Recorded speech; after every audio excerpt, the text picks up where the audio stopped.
Okay. So I have the music set fairly low, the sound effects sort of middling, but I have the narrator and the cutscene like maxed out so that when Buddy's got something to say, it's going to be impressive. The narrator in this is just absolutely stupendous, and yeah, there's a great cutscene when you start the game. I mean, a lot of you guys have played it at this point, but many people have not. We did get a contribution to the Whiskey and Chocolate Fund during that cutscene. No one hears what he appears, one of our spies from our Hearts of Iron 4 French campaign. I'm happy you make an appearance here. Hope you're not here to assassinate someone. Here's a care package from the trenches. Thanks to you, I broke down and bought Hoi 4 when it went on sale. I will be starting my first game tomorrow. See you after war. I didn't realize you'd never played it before, no one. That's awesome. Well, hopefully you get hooked. By the way, right now, this weekend until sometime tomorrow, Hearts of Iron 4 is free to play currently on Steam. You can download it and play for free until sometime tomorrow. And then I think after that, I think it's still running like a 60% sale or something like that. So you haven't done it before, you can do it now. All right, so our stagecoach went and got kaplunked. So we've got, thank you very much. We'll probably turn off some of those tutorials, we will see. We've got a party here. Normally you have a party of 4, as opposed to the TV show, party of 5. We start with only 2 characters here. I think, I'm not sure, but I think the initial setup is fixed. Certainly, it feels like the Crusader plus Highwayman at the start is fixed. I feel like God-Fearing and Kleptomaniac and maybe Warrior of Light was there in my little test run as well. So these, yeah, and Hard Noggin, Quick Reflexes, yeah. So this must be fixed. We're sort of in a tutorial mini baby dungeon over here. We got Dr. Caberant. Hey, Caber, thank you very much for that. Apparently that came in 4 minutes ago, but the pop-up only happened now. Amazing. Internet. Everything is shit. Hey, Quill, love to get a name. If you can, won't be able to see. If you do, have to go to bed. It's 3 a.m. in Australia. Jeez, Dr. Caberant. 3 a.m. Yeah, go to bed. We'll see what we can do. Theoretically, we're going to pull a name from the draw. We're going to name our first 2 people over here. Let's see if it works. If I hit this, excellent. We've got... Excellent. Okay, 2 names just came through. So our first name, I wonder if we can paste in here. Theoretically, I copied it, right? Yes, okay. Just want to make sure I don't have like a password on my clipboard or something like that. Paste? Nope. Wait. Control V is resulting in an S. Computers! Okay. Where's that naming? Not Renault. It's, Bizdafuzz. A Bizdafuzz the Crusader. Kind of an odd name, but, we won't judge. It's fine. And I've also found sometimes you click on this little button here, and it eats the first input. I don't know why, but it's very consistent. Something about window focusing maybe or something like that, but you'll click on the pencil the first time, nothing will happen. And the second is definitely a long-term follower and supporter of the channel, Snoopy the Red Baron. Is it all lowercase? Oh, probably because it's Steam things, but I'll go, maybe I'll do RB. Maybe we'll rename you with capital anyway. It's Whiskey and Chocolate. There. A Bizdafuzz. It's Whiskey and Chocolate. Hey, Heiderman. Hey, thank you very much, Heiderman. Weekend plans was mountain cabin trip, but instead I'm sitting here on the couch with a box of Kleenex. Well, I know it's a very sexy stream you got going. Oh, you're sick. Oh. Well, I hope you feel better soon. Mushroom or cabbage pizza for dinner? Cabbage pizza? Yeah, cabbage pizza then. Go ahead, cool man. All right, so this is sort of a baby dungeon with just 2 rooms. This is very tutorially. We're in this room now. We got to go to the next room. We're gonna walk along this corridor along the way. Lanes. Keep to the side path. The hamlet is just ahead. Maybe there'll be a random encounter here. Oh my God, I am absolutely shocked that there was a random encounter right over here. Again, this is sort of tutorial, kind of fixed over here. So we got our first fight. There is an initiative. Oh, I kept meaning to look up. Darkest dungeon speed. Speed. Does no one actually know how the speed math works? A quick Google is not making it clear. Random number 1 to 8 is what people seem to think is the thing. So you get your speed stat plus 1 to 8 to determine your order. All right. Anyway, the Highwayman's very fast at a speed of 7. Our Crusader over here, Biz, is quite slow at a speed of 1. And our Cutthroat over here has a speed of 3. So it is very likely that our Highwayman, Snoopy, would go first, but it's not guaranteed. I was like, I'm not sure exactly how much the weight is, but all right. Yeah, the D8 plus the speed is pretty good. The speed is turn order, but that's it, Nads. It's not fixed. There's clearly a random element, and as far as I can tell, there's nowhere in-game that explains what the random element was. Was it like D10, like classic D&D, a D20, like active D&D? It's not 100, because then the speed would be too small. So it's like, what was the range? So the wiki implies D8, so we'll see. Every one of your characters can have 4 active abilities for combat. They can learn more. They can actually learn up to 7 different ones, but they can only have 4 selected as active. Each one of these abilities, if you look in the tooltip here at the very top, hang on, where are we pointing? That way. The very top of the tooltip, the dots on the left here, that shows what position on our party this ability can be used. So Snoopy can use the Open Vein ability in any of the first 3 slots of the party. I mean, right now there's only 2 slots because there's only 2 people, but anyway. And with it, he can target anyone in the first 2 rows of the enemy party. Each one of these abilities has a base accuracy. A damage modifier can happen. So the damage is based on their weapons. So the Flintlock and Rusty Blade has a damage base of 5 to 10. But if we look here with the Open Vein selected, our damage range is 4 to 8 because it has a minus 15% damage mod. But it can inflict bleeding. We've also got our Grape Shot Blast here, which is, it hits all 3 people in the front row, but only for half damage. Right now, obviously, we're going to use the Open Veins. We're going to smack this guy with it selected, and you mouse over, you get the most up-to-date. So we're a 93% chance to hit, 5% chance to crit for double damage, and our damage range is 4 to 8. The art in this is unbelievably good. Hey, we did get the bleed, which is excellent. So our Crusader, basically, the Crusader, all his abilities are more or less, he can use them in the front 2 slots and target the front 2 slots. Then there's like the Bulwark of Faith where he chooses to defend himself, but we may as well just go ahead and smite this guy and finish him off. Lovely. Faint hope blossoms. And we got some loot. We got 1,000 gold. We're going to take all, and then we're going to continue to walk forward. Tent. We'll poke the tent. Check inside the tent. Find some valuables. Leave nothing unchecked. Excellent. Now we're at the end of the corridor. We're going to enter this room. If I had a torch, I would increase the light, because the light is one of the big mechanics in this game. The more lit it is, generally speaking, the better it is for your characters. They are more dodgy, better at scouting, and better at spotting monsters before they spot us if everything is well lit. Whereas as it gets darker, that starts to invert itself and we gain a lot more stress. At super dark levels, you do actually get more loot, which is why it used to be the way to go, but mostly when stress wasn't really a killer. We'll talk about stress when we're into a little bit more of that later on. Keep a torch, yeah, but I don't have a torch. Send these vermin a message. The rightful owner has returned, and their kind is no longer welcome.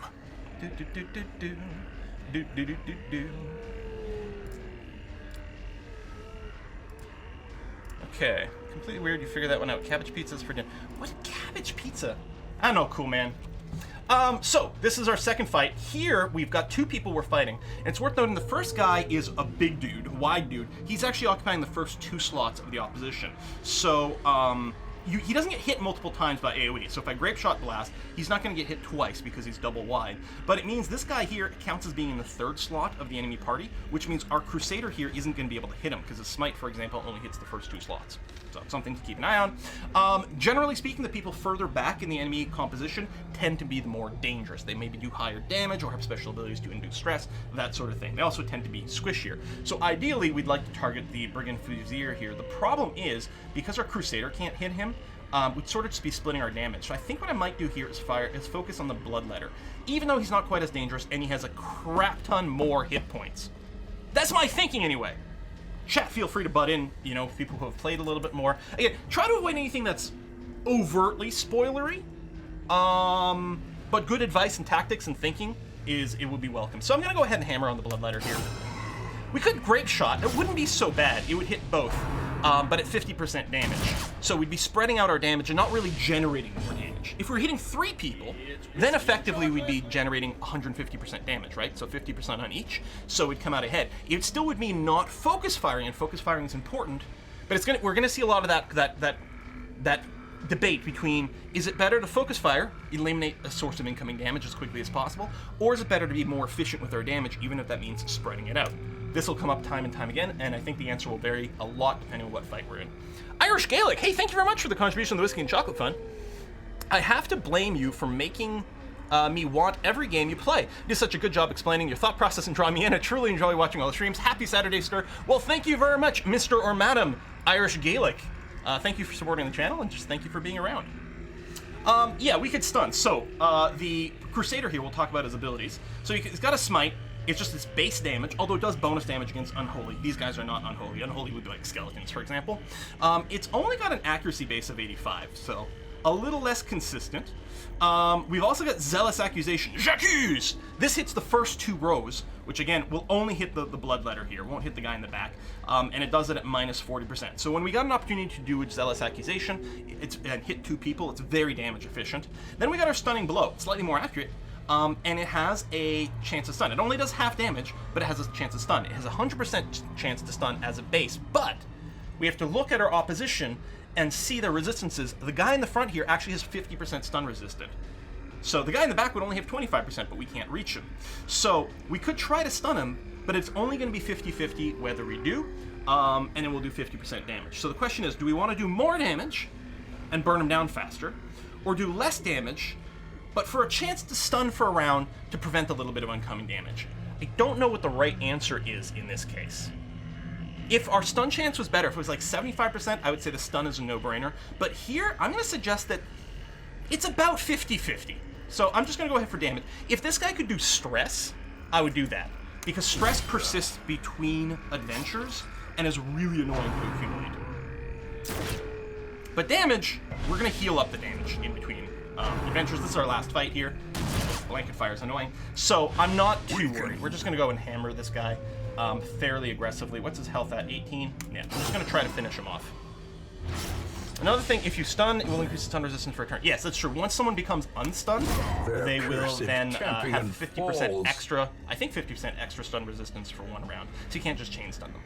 So corpses, this is a new mechanic that was not in the game as far as I recall when we played before. So this guy has left a corpse, which means I still can't melee the guy in the back, which could certainly be very annoying. But we'll just shoot him for now.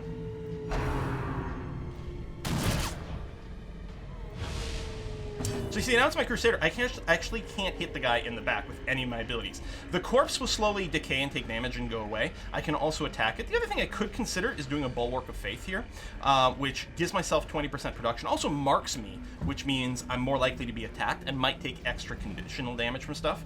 But I do take, the 20% protection, so I will take less damage and also raise the torch level, which means less stress. Let's do it as an example. Well, I think the best thing to do actually is to hammer at this corpse. There you go.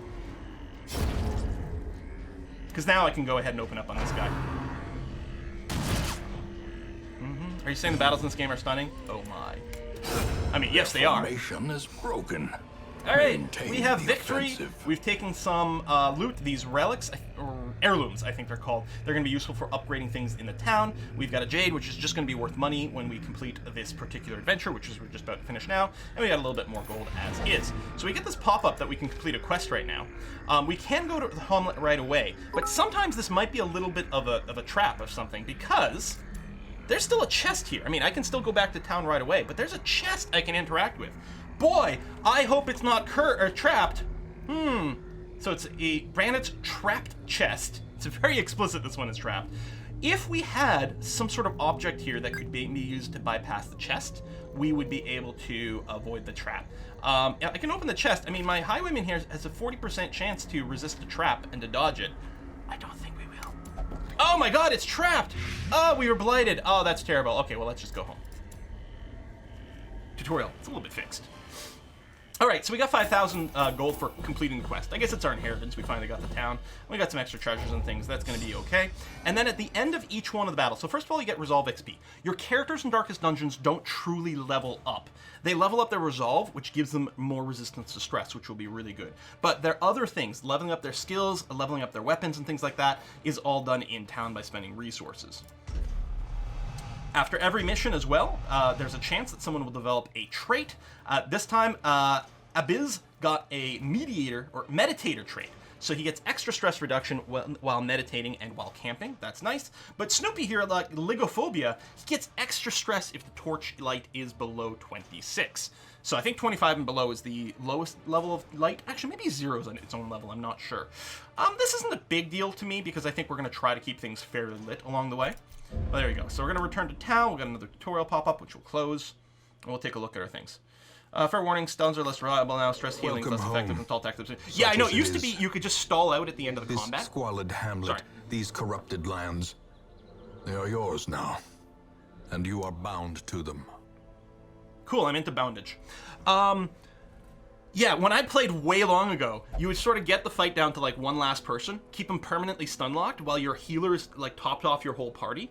And it was so sweet, it was so OP, it was so crazy. Yeah, you can't do that now, because I was reading, I think what happens, you get like, when you're down to the last person, you get one round where it's fine. The next round, everyone gets a little stressed. And I think the third round, reinforcements show up. So you really can't just stall out on one guy and fully heal your party during the fight. So we got a bunch of little goals and things that we need to do over here. We had our news for the week, which ain't much, but there you go. We've got a few locations. So this is our little town that has been built up around the mansion. A bunch of these buildings are currently locked up. The Abbey is not unlocked. We have to complete quests. We don't have to complete specific quests. You just do a quest, a building will unlock. Do another quest, a couple of buildings will unlock. That sort of thing. So we'll be looking at those. Right now, there are 4 buildings that we can access. One is the graveyard, where we'll be able to see people who have died. End up here, that's never going to happen. No one's going to die in this game. Earth, a lot. awaiting merciful oblivion.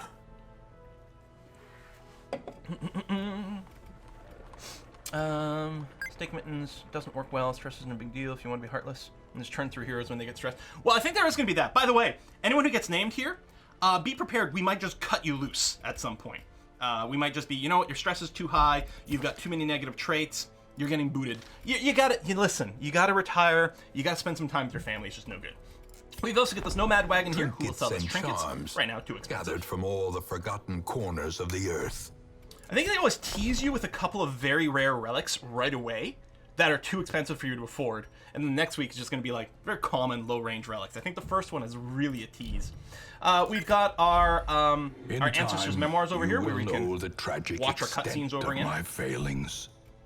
And finally, and most importantly, we have the stagecoach, where new fools, I mean brave adventurers. Soldiers and outlaws, fools and corpses. All will find their way to us now that the road is clear. So we got a couple more people to recruit.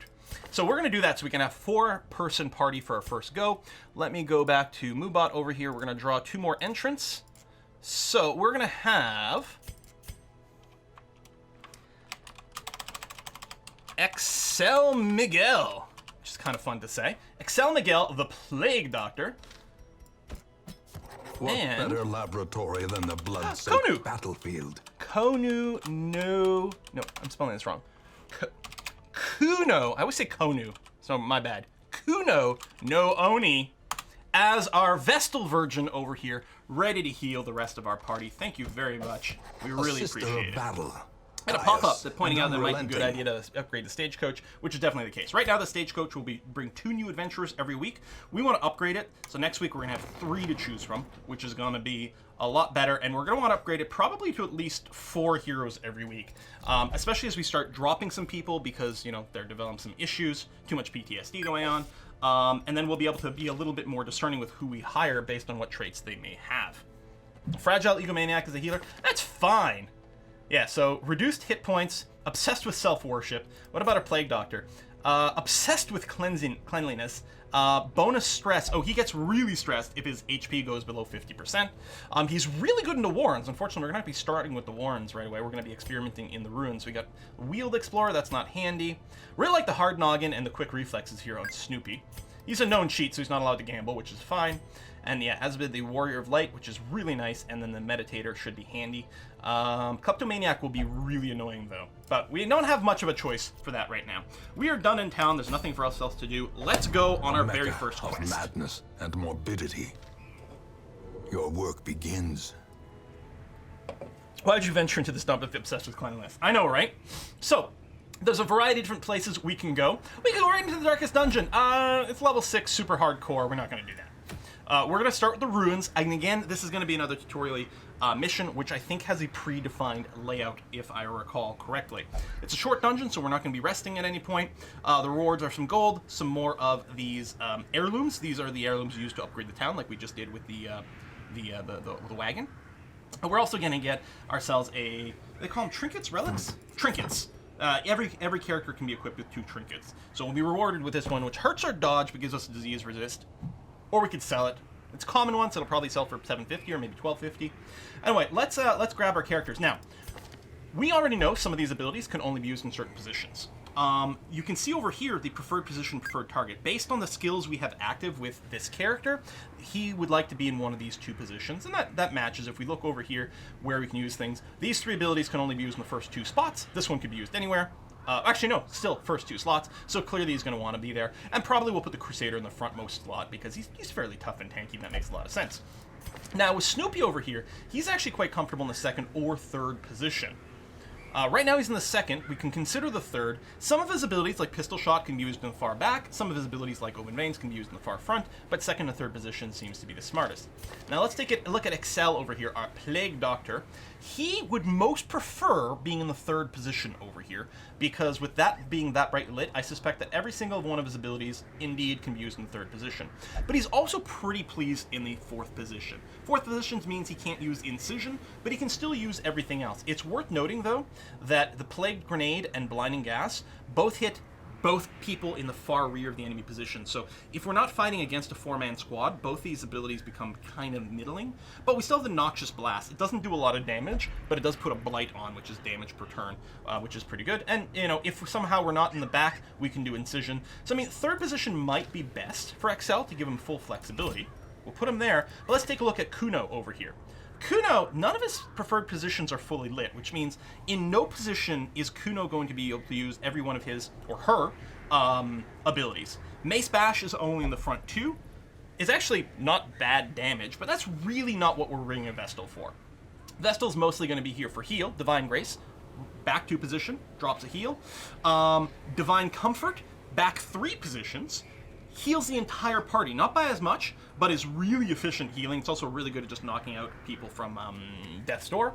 And then we have Dazzling Light, rear 3 positions. Doesn't do a lot of damage because it's minus 75, but it has the 100% chance to stun. So this is a really good way to just boot people. I'm kind of tempted. I think I'm going to put her in the rear, just because if I do that, the Plague Doctor has the option of maybe doing an Incision, which is pretty decent damage from frontline people. We'll see. But I could see these guys being swapped around or different things. We can move them around in dungeon as well. Anyway, let's do our provisions here.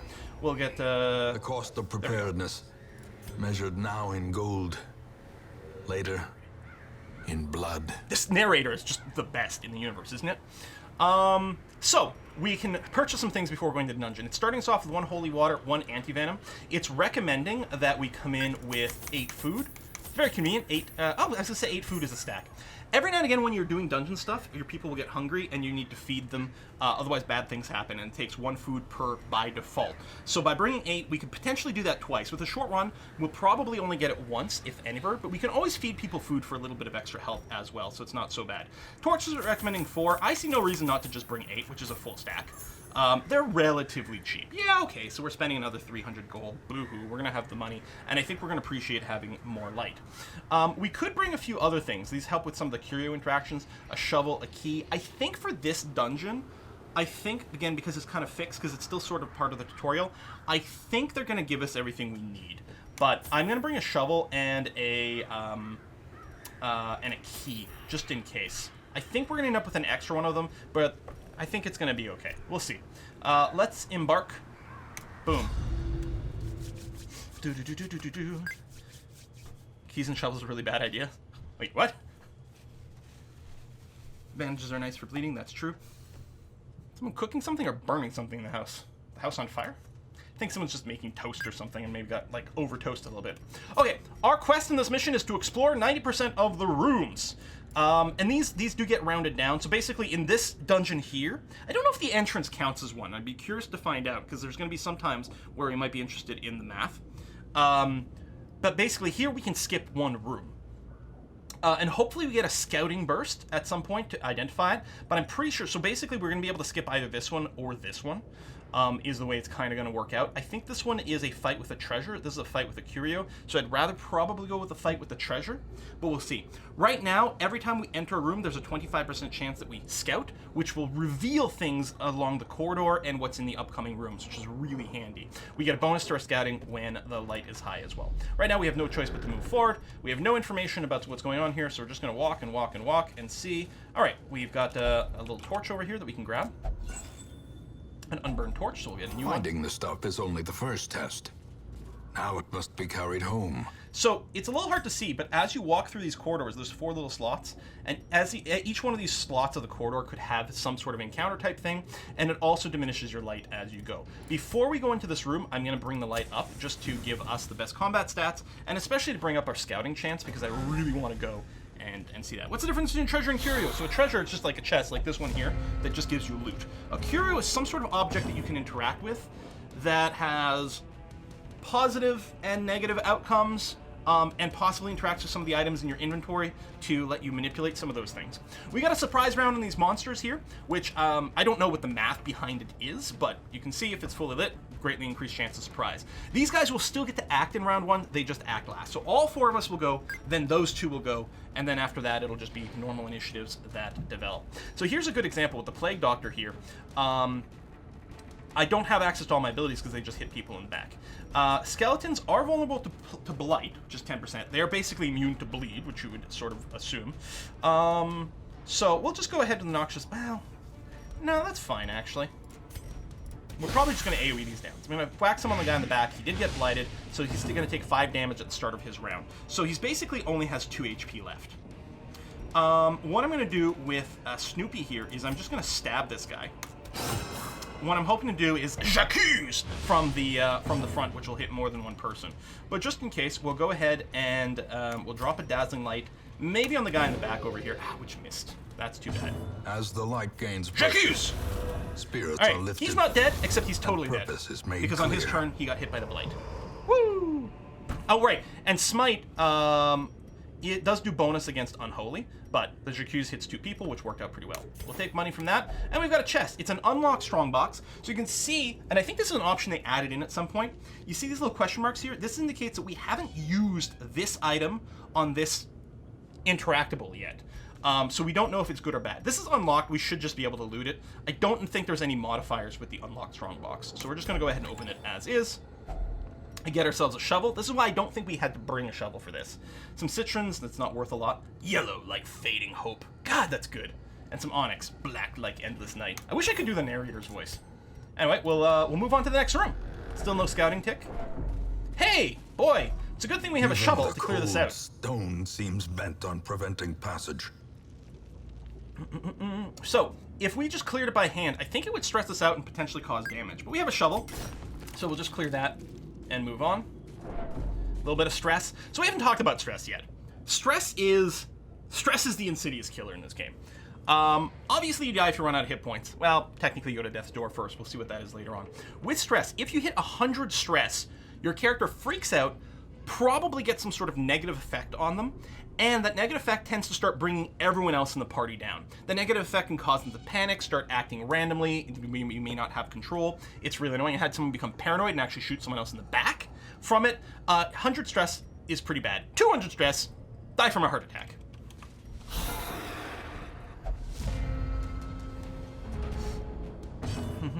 Yeah, there's a chance you get a positive effect as well. I have seen it, but yeah, it is pretty rare. So we got 3 monsters here. We've got a couple of bone soldier, a bone rabble. The soldier actually has 15% protection, so he takes less damage. But, and more dangerous, I would say, is the cultist acolyte over here. So over time, this little skill box down here, which I can't actually point to, but you see where my mouse is now? Now look when I mouse over. See, it's got the skills box.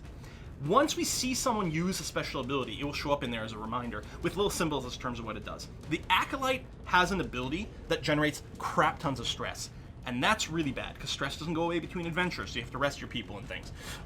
So focus firing the Acolyte would be exceptionally good. Really would like to prevent that. No special resistances, 20% blight. I mean, we're not going to use any of our 2 AoEs for the back. I can't incision you, so I'm going to Noxious Blast you. Oh, I actually can't hit him. I mean, I could with like a Plague Grenade or something, which would start a tick down, which would be okay. I could just try to stun him as well to prevent that. I think we'll just go for some damage. We'll do the Noxious Blast on one of these. Blight resistance, yeah, they only have 10%. I think protection doesn't apply to bleeds and plagues, or blights rather, I should say. So it might be a good way to get some extra damage on the Bone Soldier by trying to blight him. So we did 0 damage with the attack, because everything gets rounded down. Here, okay, again, I may want to focus fire this guy, but it's so much more efficient to do a Grape Shot Blast. hits all 3 people, 50% each, but it's 150% damage. It also gives them a debuff where they're more likely to be crit. The most efficient attack is by far the Grapeshot Blast. On the other hand, killing this mofo before he gets to drop some stress on someone would be really good. So this is a good game. What do people think might be the best way? Like, I don't know. This is like, if all goes well, we end up killing him anyway. But we know, here's the thing. We know that the Crusader can't hit him in the back. AoE, focus him down, focus. Probably stun the Stress Caster. Yeah, we may be able to drop a stun. So, but we can't guarantee it. The ideal would be to drop a stun from Kuno over here. And that would be stupendous. But I think what we will do, because we can't guarantee, we'll go ahead and just shoot the stress. Oh, disadvantage. All right, we get a crit. By the way, when you crit, you get de-stressed because everything feels really great. Not any sense to heal, so we will still drop a stun on one of these guys. Let's see if we can get the one in the back. Get stunned. Hey, there we go. And then the guy in the front, he's gonna take 5 damage from the Blight. If we do Zealous Accusation, he'll take 3 to 7. Alright, I'll just smite you, because assuming it hits, now he's going to die from Blight. The other guy's stunned, so he's not going to get to attack. Hey, they didn't leave any corpses. I don't know what the rules for that is. I think it depends on the type of dude, and maybe how they die? I don't know. Yeah, that was a really good opening round. I know you can't really bleed him, but still does decent damage. Alright, a little bit of loot. We're going to move forward. We're going to eat a torch. Enter the room. Lit. The path is clear. If they bleed out or die to a crit or Blight, there's no corpse. There's also some like mini things, like the maggots and spiders, which I've run into, don't seem to leave corpses, because I think they count as more just minions. Alright, got an empty room. We still didn't get a scout, but I think there's a fixed layout to this very first one. I think the only has a curio, which might be worth interacting with, but I think the treasure's probably a little better.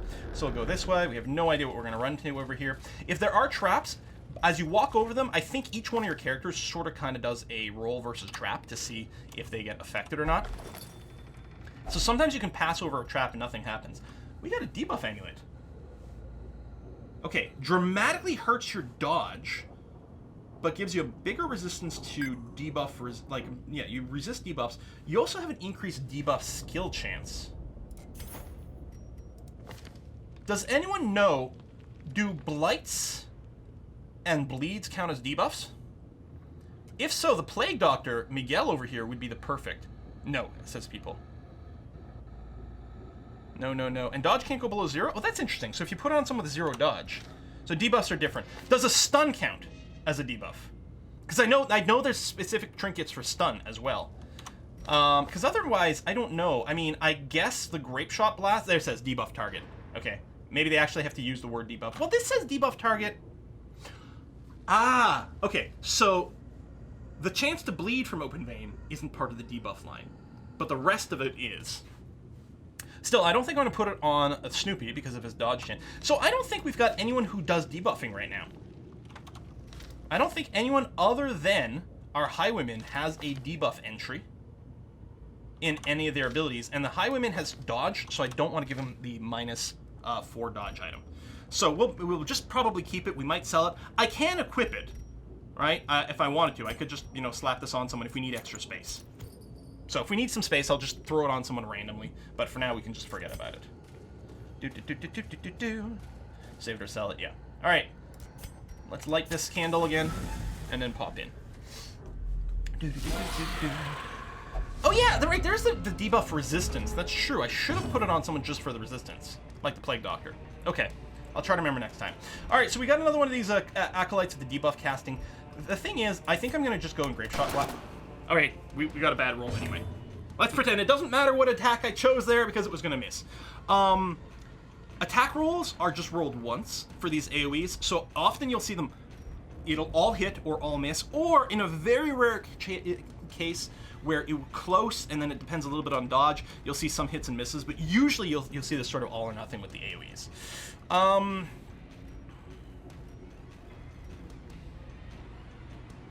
We had a couple of different chances to stun him.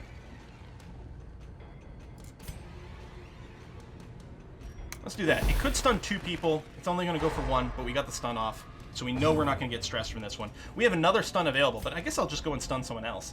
25%. Okay, same sort of amount. I don't know if there's anyone I should be prioritizing. Whatever, you. Oh, yeah, this is a hurry. I mean, I'll be very interchangeable with my pronouns. Mostly random. We could drop yet another stun, just for, like, the full stun package. But I'm not too worried about taking a little damage, so I think instead we're just going to miss all of our AoEs this time, you guys. It's fine. So I have a feeling this fight's going to go a little less well, because our, like, surprise round Alpha Strike not paying off. And round 2, this buttface gets to go first. They do have a speed of 7, so that's pretty good. Oh my god, we got some pretty shit rolls on everything. So the only person who hasn't acted is the Bone Soldier. You can see the little white tick there for their actions. So we don't really have to change some more stuns. Plus, a bunch of them... Well, I guess they've all acted now. So their stun resistance went away too. So that's something. But yeah, let's just go for some damage. There you go. Because as soon as he acts, he's going to take his blight damage, which is kind of nice. And I could drop a heal, but I think it would be better since she still has a really high speed. I'm going to see if I can stun her for her next round action, because I don't want to get stressed out from the incantation. Dodged! Continue the onslaught. Which finally, in my reading of interwar French history, or actually pre-war French history, for the Hearts of Iron 4 series, I finally know where, like, that phrase became really popular. J'accuse. It was a specific, massive political affair and scandal that happened in France. That's actually a really good story. We'll just miss some more. It's fine, you guys. What? We don't need to ever hit. I mean, hitting is for losers, obviously, right? Their formation. Yeah, the Dreyfus affair. That's it. I was like, starts with a D. I can't remember. Offensive. So she's got stun resistance right now, so we're not going to do that. So I'll just drop a Divine Grace heal on my Highwayman. Done, done, done. And eat a smite. Confidence Yay! surges as the enemy crumbles. All right, we got some loot. That's good. We've got a chest. Now, of our party, I believe the person with the highest trap resistance right now is going to be the Highwayman at 50%. So I'm going to get him to interact with this chest. Heirloom chest. Let's try a key. It might not, it doesn't say locked, so it's probably, we'd probably get loot anyway, but there's a chance we might get bonus loot. Key unlocks a hidden compartment. Wealth beyond measure. Bonus loot for us. Awarded to the brave and the foolhardy alike. We still don't have a scout. God. We have I think we have a 25% chance per room, maybe more with high light. I actually don't know. I don't know if the 25% chance you see when you're setting up your expedition, I don't know if that's assuming the full light here, but it feels a little unlucky that we haven't gotten a single scout yet. So, in before we hit a lot of traps that we would have been able to avoid. Oh, you dodged! Good job. At least it triggered on him. Let's go for full light and pop in. Trap resistance does not affect bleed blight from chest/curios. It doesn't affect the chance that it'll trigger from a chest? Oh, okay. Oh my god, we've got our first scout. So there you go. That's what it looks like when you do get a scout off. In fact, this was, I think, a critical scout because it showed us up to 2 rooms away. So we know that in this upcoming hallway, there's going to be our first curio to interact with. Our first real one, really. Then an empty room. Then in the next hallway, there's going to be an obstacle, probably something else we have to dig through, and then a battle room with a treasure. We do have a room here with a battle with a curio, but we're going to skip it because we don't need to hit that room. I mean, yeah, you know, more rooms equals more... Oh. He's a kleptomaniac. So he's stealing what was in this chest. We don't get to keep it for ourselves. He's personally stolen it. Done. Kleptomaniac's a really annoying trait. A few of these are really annoying because a few of these will interact with the curio and cause it to trigger when you, in ways you may not always want. Oh, you're getting stressed. Oh, there's hunger. So if we don't feed them, we take 20% damage, presumably like from max HP or maybe current, I don't know, but it's bad, plus stress damage. If we do feed them, they heal a little bit and they don't get stressed. So we'll feed them because we've got it, it's for sure. We're gonna pop into this room we know is empty. Battle in the room with the curio is easier. Oh, in this little tutorial match? Oh, okay. We got whiskey and chocolate from Cadestone. Hang on a sec here. Cadestone, where are you? Whiskey and chocolate for the years of entertainment you've provided. Thank you very much, Cade. That is very appreciated. I actually finished my my almond chocolate bar yesterday. Should get some more, maybe after the stream. Light goes down. I'm gonna keep it up right now, just in case we hit anything that generates stress while we're moving. There you go. We got to do some more digging. Hey, it's a good thing I brought that extra shovel, huh? We would have had to do one of these without a shovel. All right, let's pop into the room. Basically, blight from trap chests affected by a blight resistant trap resistance for actual traps in the corridor. Aha! Ow! Okay, this is our first fight. We didn't get a surprise round. This guy's also got stress-inducing bullshit. Like that. Look at that. 19 stress. Poor old Miguel here is either going to have to seek some anti-stress treatment in town or possibly get, you know, retired. We'll see. Well, these two, the Arbalest, who does more damage, and the Corcher, who does the stun, the stress stuff, they've already gone, so we don't really have to worry about rushing to finish them first, although we'd like to finish them before they get to do that shit again. Still, I think this is a decent opportunity for us to just do efficient damage with an AoE. Dropped 5 on the Corcher, which is really, really, really gorgeous. Not really worried about a heal right now, so we'll probably do a Dazzling Light to drop a stun on someone. I think I'm going to drop it on the Corcher, especially since we're not going to have quite as many frontline attacks. Although I could have done a really efficient Blinding Gas to stun both in the back, but instead maybe what I'll do is I'll play a grenade. If it happens to land on this Corcher, he's going to die before he gets to act again, but he may have resisted it. Nah. So we didn't need to stun him and do this. In fact, it would have been better, in hindsight, to stun the Arbalest, but... I'm going to do Zealous Accusation in the front for efficiency. Because it's minus 40% there, so we are getting some bonus damage. There you go, he died in his action. This is how a life yes, we'll go ahead and Grape Shot Blast these guys. Nice. He is blighted. He's going to be dead soon, although maybe not soon enough. Didn't do the 2 damage, he wouldn't have been dead, so it's okay.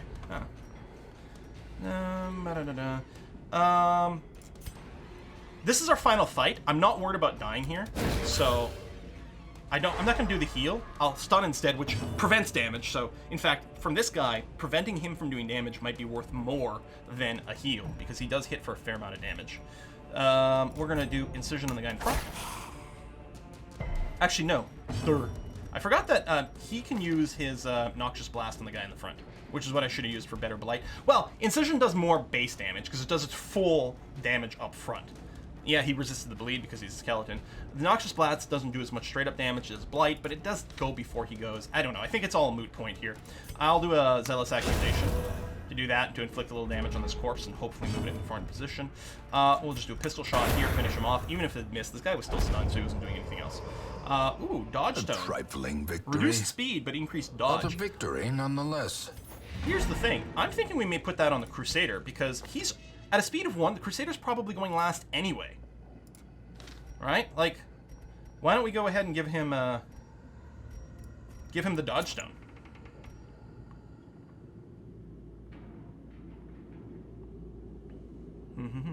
I don't know. Let's, heirloom chest. We have another key. Let's pop it. Hidden compartment. Woo! Bonus heirlooms. We'll take everything, and we're gonna get the hell out of here. Remind yourself that overconfidence is slow and insidious killer. So many good quotes in this game. Alright, loots. Ooh! The Fuzz now has deviant tastes. He is not allowed to visit the brothel, for reasons best left to discretion. He's a slugger, 10% bonus melee damage. Other than J'accuse, I think basically everything he does is melee, so that's kind of nice. I mean, it'll help with his smites, which is good. Snoopy didn't get everything. Miguel also have deviant tastes. And Kuno has got hard skin, 10% protection. That's really good. Have you ever finished a game? No, again, there wasn't really a game to finish last time. The degeneracy of the hamlet is nothing, I fear, when compared to the condition of surrounding acres. Okay. Snoopy now has this trait has gone to, was it severe or whatever? It's much more difficult to remove this. The thing is, known cheat isn't really a problem. I'm not too concerned about it. So that going into a hard to remove is really not a big deal. A couple new buildings have opened up. Both the tavern.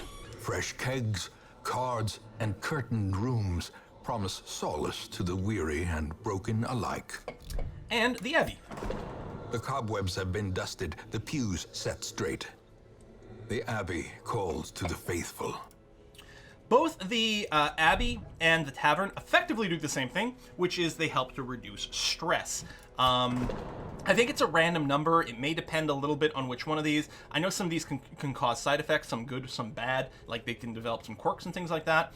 I think 50-ish, plus or minus 10, is maybe a good baseline to start with. There's probably some more specific info that someone in chat can answer. But like Miguel over here, who's sitting on 55 stress.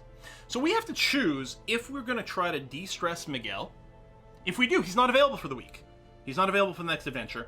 Or if we just say, screw you. I don't think there's any, I don't think the stress automatically goes away. Like if we don't bring you an adventure, I don't know if it changes at all. Gambler's Hall might win money, might lose you money. There you go. Let's go and take a look at our stagecoach over here. We're going to recruit probably all 3 of these new heroes, and in fact, we're also going to upgrade the stagecoach network to the next level. So we're going to get 4 every week. We'll probably stop there for a while. Actually, next upgrade might be the heroes barracks. More on that in a bit. We're going to recruit everyone right now because we've got room. We can have up to 10 people, so we're going to go and throw more in. They drop about 5 stress per week. Okay, so not much. So at least the people with like a little sliver of stress, if they don't get brought, they might decay a little. Okay, but you can't really rely on that for huge amounts of stress unless you're really planning on not using someone for a while. I'm going to go to Moobot and grab 3 more names. 1, 2, and 3. There we go. So our Hellion over here, which is a great class, is going to be Shanix. Hey, Shanix. I guess I'll write the whole name. MGZ Shanix. Boom. The Hellion. Next, we've got ourselves a Hound Master, which I haven't played with. Not familiar with this class at all. I don't think it existed in the game when I played. Actually, I don't know if the Hellion did either. They're basically just 4. Maybe there were 5 classes back when I was playing. I'm not sure.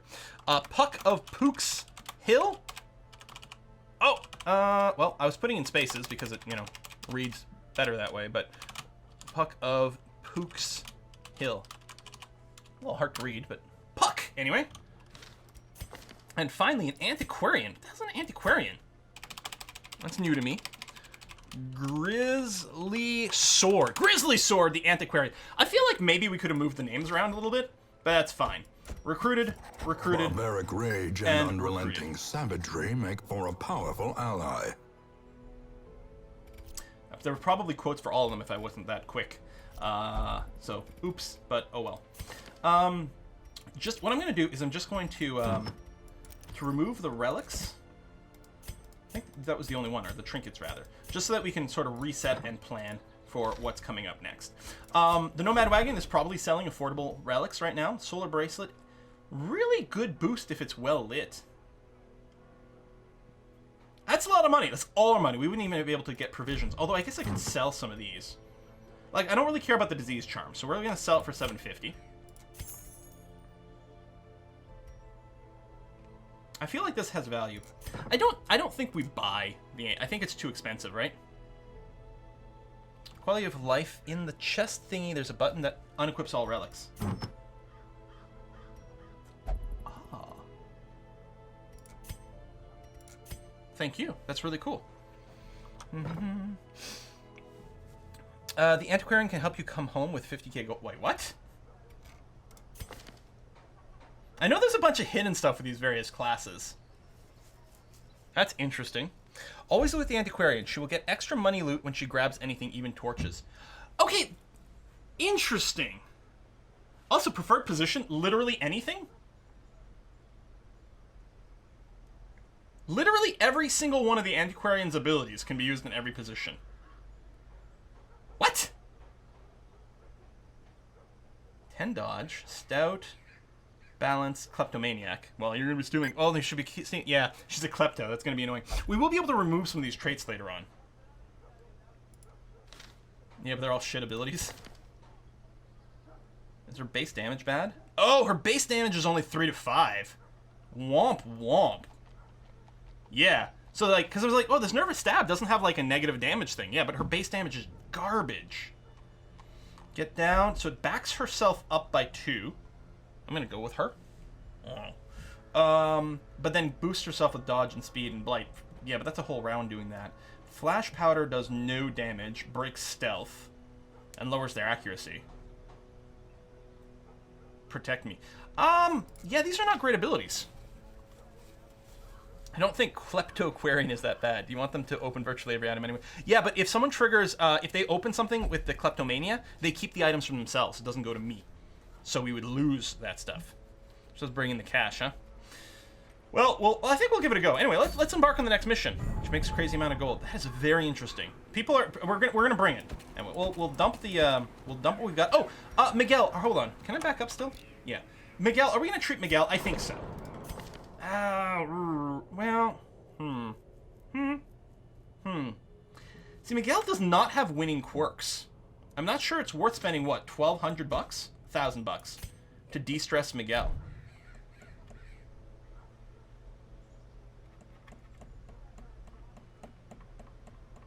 Klepto is really unlucky for an antiquarian. What do we think? Yeah, it does. It is. We're right. When we go into the Warrens, which can we do that now? Well, wouldn't matter. Okay, no. So maybe we'll keep Miguel around for when we do the Warrens. So it's probably worth dropping that. Even for now, you have the room for now. Yeah. Okay. We'll keep him around. We'll go and cloister him. That should help bring down the his stress levels. Costs us $1,000. But he'll be nice and fresh, and that's going to be okay. Klepto is automatic, but doesn't trigger all the time. Yes, that's true. If you manually interact with something, yes. And I am aware of that. All right. So, our new characters. We've got Shonix over here, the Hellion, who likes to be mostly in front. Wicked Hack. So what's your base damage? 6 to 12 is pretty good. Single target damage, okay. Iron Swan. Okay, see, Iron Swan can only be used if you're literally in the front. Wicked Hack can be used in either of the two positions. I mean, Iron Swan... Oh, hits the person in the rear! Oh.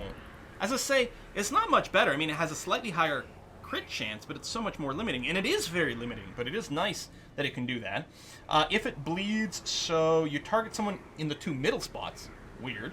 Doesn't do that much damage, but it starts to bleed. But it's not a very strong bleed. Minus 35% damage and then only 2 rounds. If it bleeds doesn't seem that strong to me, but the position is good. But then we got Breakthrough, which hits the first 3 people at minus 50%, so it's like the Grape Shot Blast. But then it debuffs the Hellion, so that she does less damage and speed. I suspect it's not for the rest of the combat. What are you? You're soft, minus 5% max HP, winded, reduced speed if your health goes low. Warrens... Beast Slayer. I don't think we run into many beasts here. Beasts might be actually more in the Warrens. You actually might be really well stacked for that. Puck is fine in any position except for the first one. Lick Wounds. So it's the Hound's Rush here that can hit anyone, anywhere. It's full base damage, 4 to 7, which is fine.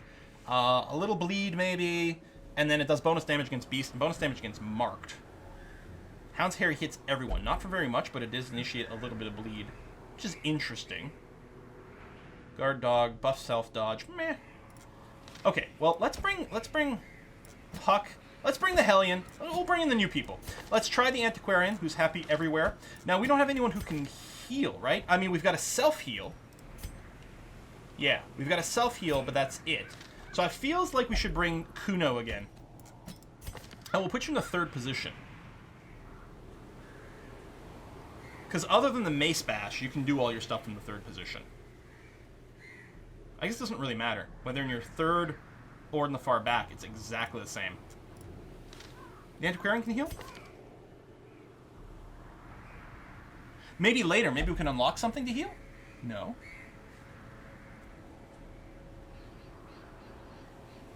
Antiquarian can't heal. I mean, maybe they've got a campfire skill to heal, but that's different. Can you swap the Vestal and the Hound Master? That's actually not a bad plan, because then the Vestal all of a sudden can bash. Oh, but then she can't Divine Grace. If she's in the 2nd spot, she can't do her targeted heal. She can hit for damage. No, I think we're going to do this. Antiquarian has a healing skill. Are you just talking about camping skill?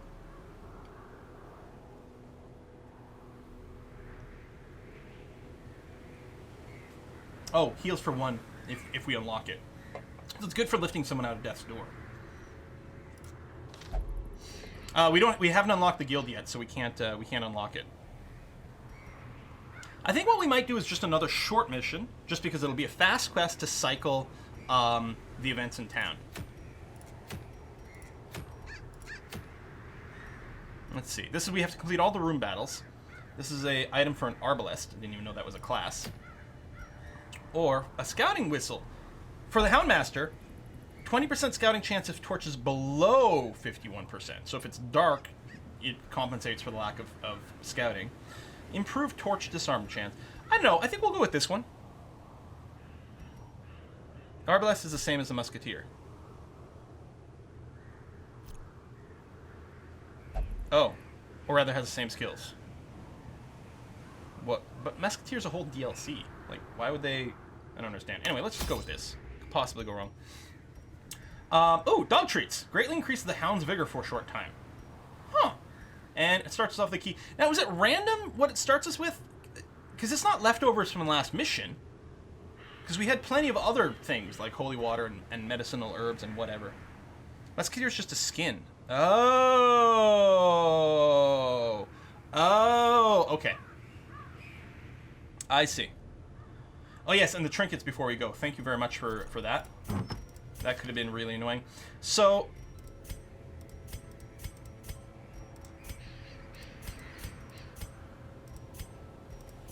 I don't...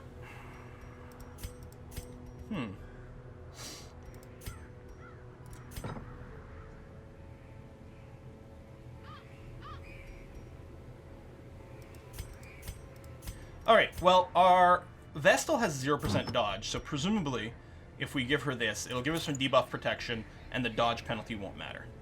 Who would we put the dodge stone on? I'm thinking someone near the front. I mean, it's going to hurt our speed, but is it the end of the world?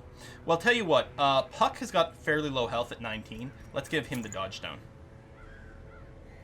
Yeah. Okay. We'll go for 8. I'm going to overkill it on the torches again, just because it seems to be okay. I'll bring a shovel, a holy water, a medicinal herb for the curio interaction. I mean, I don't know if the bandage or laudanum... The anti-venom may interact with something. 2 shovels? Think I should go with 2 shovels? They're pretty expensive. 2 shovels for the ruins. Oh, are you more likely in the ruins to run into the dig spots? Sounds good. Use the guard dog buff, which increases the dodge of the Hound Master, protects the selected character. Always 2 shovels. Bandages 2 can be useful for curios. Oh, okay. Well, let's bring a bandage then, and see. Dual wield shovels. I shovel well. Oh, I gotta watch Mystery Men again. That's such a good movie. Such a good movie. Anti-venom probably best for Warrens. Okay. See ya, Eknia. I remember losing Pace out the halls of your lineage once familiar. Now. So everyone's coming in with a little bit of stress. Wait. Wait. Why are they coming in with a little bit of stress? I was thinking, oh, it's leftover stress from the previous adventure, but 3 of these people are new. Why did they start with 20? Is that always... No, that doesn't always happen. They're rank 0, and this is a rank 1. Is that it? Oh, level 0s come with 20 stress on their first quest. Oh. But Kuno... Oh, Kuno had the 20 stress left over from before. I see. Okay. Alright, we have to scout 90% of the rooms. The problem is, I think we can only leave 1. So maybe what we'll do is we'll plan on leaving this one empty. Unless we get a scout and it shows something really good. But, yeah, let's just move up this way and then loop around and then come and do that. Kuno's always stressed. It's a hard life. We got ourselves a pile of books. Now, loot with him, or her, the antiquarian. If I recall correctly, we can burn the pile of books, but I think it generates like 100 stress or something like that. Don't touch books, people say. Well, let's take a look at the breakdown of exactly what would happen if we interacted with the books. So, why can I not see it in the stack of books? So yes, if you burn them with a torch, you get 100 stress. So if you don't, okay, so there's a 22% chance that our stress will go up, 22% chance we'll get a positive quirk, and an 11% chance we'll get a negative quirk 11% chance the light will go down. 16% chance we get a journal entry. Mostly it means there's a... I guess it's about a 44% chance of something bad. Really, the only super bad is the negative quirk. I feel like we should still read.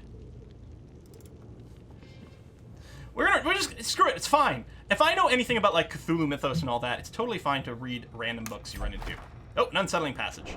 31 stress. It's fine. Oh god, and we hit a trap on the person who's already more stressed, which generates more stress, so now we're at 71%. Can we just leave now? Holy crap. No one remembers a coward. There you go, Sumo. Scout? Hey, we did get a scout. So, what is this room? Oh, it's an empty room anyway. There'd be a fight along the way. Yeah, there's another curio, but yeah, we're just gonna leave that one be. Okay. So we'll go this way. We got a box! Alright, let's interact with the box.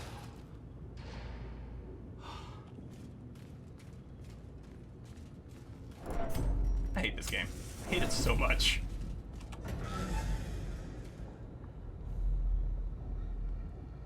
Oh, you're right. I could have popped in, checked the curio, and then backed out, which I think backing does generate a little bit of stress, but it may have been worthwhile. It's too late now, but... Hungry already. Let's just run out of food.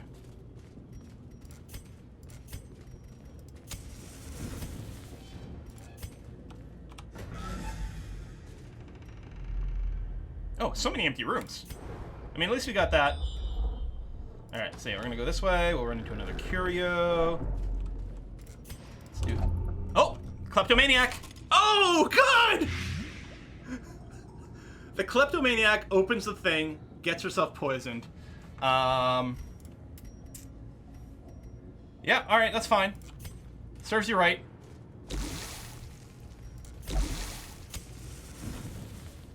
Why is the light dropping so fast? Skipped an item. What are you talking about? There's a bowl or something?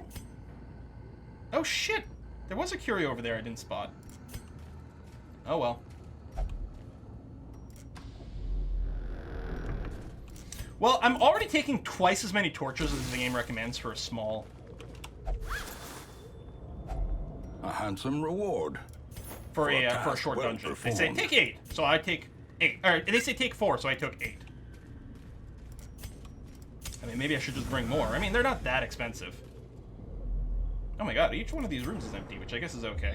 Alright, well, there's gonna be a fight followed by a curio over there. Oh, we got a crit on that. Battle room with the treasure. So, we will get a fight very, very shortly.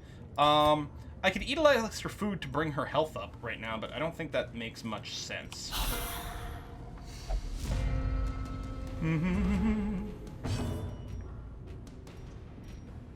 Protect me!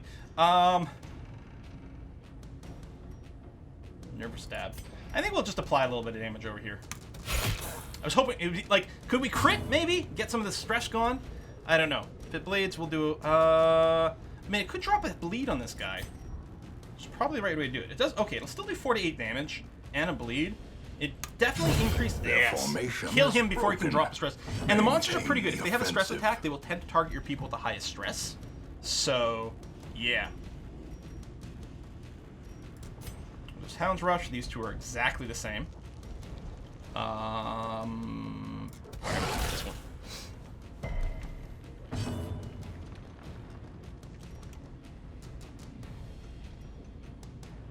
We've got stuns. I think it's probably a good idea, though. Well, is there stun resistance? It's only 10%. Okay. Probably stunning will result in saving more damage than a heal, although I really do want to heal the Antiquarian. Yeah, I know they can't bleed. I wasn't trying to bleed them, was I? I was just trying to do straight up damage. I mean, I know there's this bleed. You're right. I guess I wasn't thinking that this guy's a skeleton. But whatever. It was still, I wanted to hit him. And I couldn't hit him with Wild Hack. I could only hit him with if it bleeds. So, it was a moot point. Right, you just pop the stun. You don't go fast. Be gone, fiend.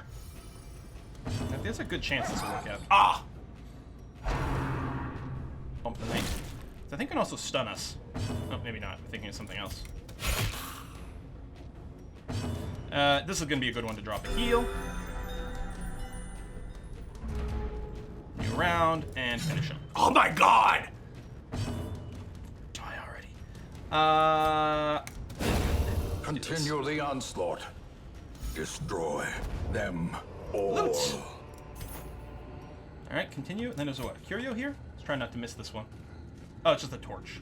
Womp womp. Although, torch with money? Wealth beyond measure, Torch with money. awarded to the brave and the foolhardy alike. I guess we didn't need another scout. I may have been able to save a torch. It doesn't matter. I don't want them to get bonus stress from stuff. Okay. I remember hearing, do not interact with the Iron Maiden unless you use a correct item. Because it's got really bad outcomes. I think... Did we want a holy water or medicinal? There's something you need to do. And I am going to look at the wiki. I'm trying to avoid most stuff, but there's like so much bullshit RNG. I want to at least make an informed decision. So medicinal herbs increases the boost. But if we don't use it, what would we get? There's a 40% chance of getting some loot. That's pretty good. But there's a 20% chance of developing a negative quirk. And on top of that, another 20% chance of developing one of a couple of different diseases. So it's 40% really bad, 40% you get some loot, and then 20% nothing. So we're going to go ahead and herb this bad boy up. Hooray! And the nice thing is, it will put a little indicator in the future to remind us of what things are good. So, I mean, there's a trial and error phase, sort of, but I'm going to sort of accelerate past that. Did we know there was going to be a fight here? I may have wanted a bit more like, oh well. And we didn't get a surprise. The worst is when we get surprised. We don't, it doesn't do the thing where all the monsters go first, but it shuffles our order around, which is just real garbage. Like, it's so bad.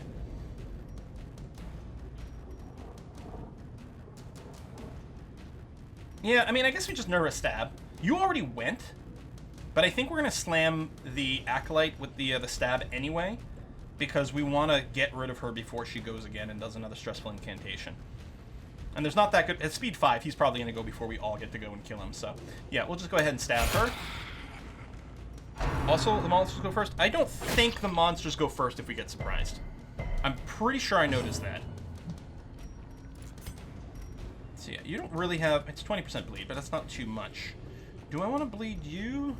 Yes. Oh. Okay, so she's dead. She's only got 1 HP left. She's going to take 2 HP from the bleed, so we can just completely ignore her. So we'll just go ahead and start, I don't know, hammering on this one.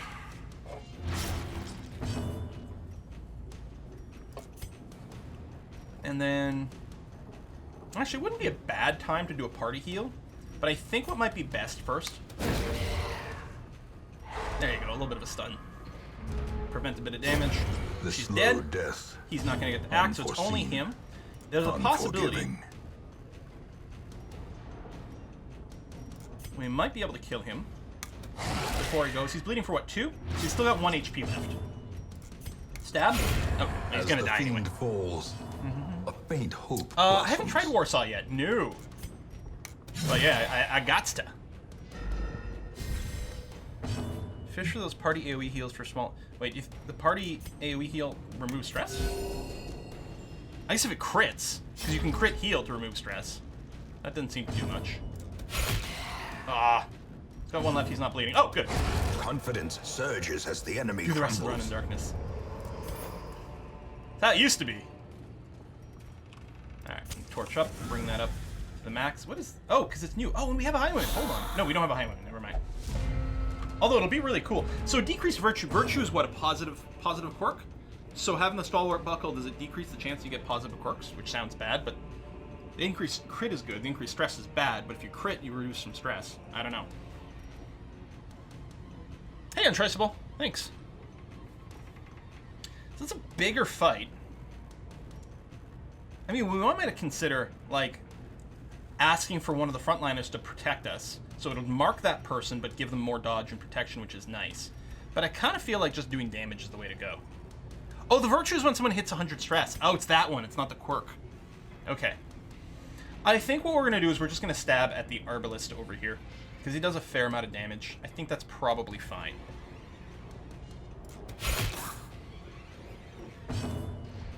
Now, how about we do a Hound's Harry here? It really doesn't do a lot of damage. Oh, and fucking, they're all super bleed resistant. Never mind. But right, the Hound's Rush can hit anyone, so let's go ahead. This game. Hey, we get to use our Iron Swan for the first time, though. Oh my god.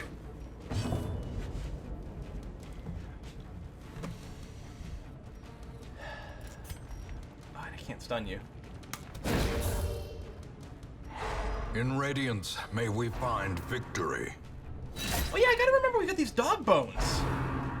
Hound's Vigor. What is the Hound's Vigor? Now, eating a dog treat doesn't end your turn, right? So I guess we can find out. Oh, at least he didn't goblet the one in the back. Did they go back to back? Yeah. Because the surprise round, he went twice in a row. That's rude. Looks like Quill needs some stress relief. Yeah.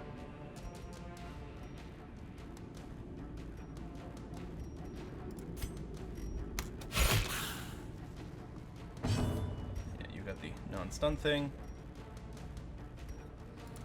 We'll Iron Swan you again. I mean, you're not going to go this round, but we'd like you to not go again. So, okay.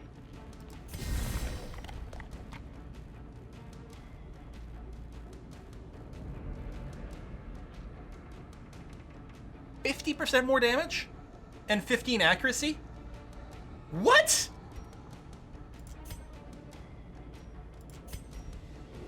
Two to 3 damage. As long as it hits, it's going to kill this guy in the back. I mean, it's not going to bleed them.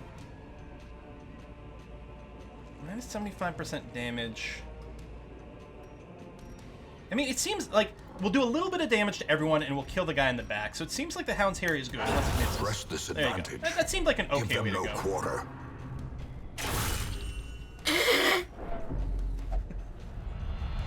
Grizzly Sword has just hit 100% stress and is now paranoid. The walls close in. In before The shadows Grizzly whisper of shoots someone in the conspiracy. back.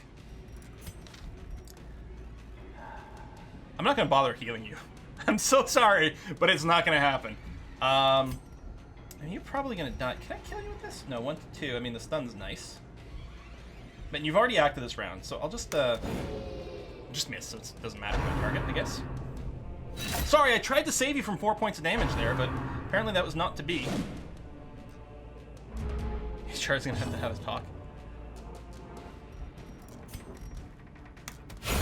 Boom. At least you there's a good chance, with Paranoid, there's a chance I would not have been able to choose Grizzly Sword's actions. And again, I think I did see them at some point, like, shoot one of the companions in the back with the Paranoia thing. You can self-heal, but that doesn't matter. Much more likely to kill this one. Executed with impunity. You just stun. Although maybe a heal. No, it doesn't. Well, I mean, we don't want you to die. That'll bring everyone down.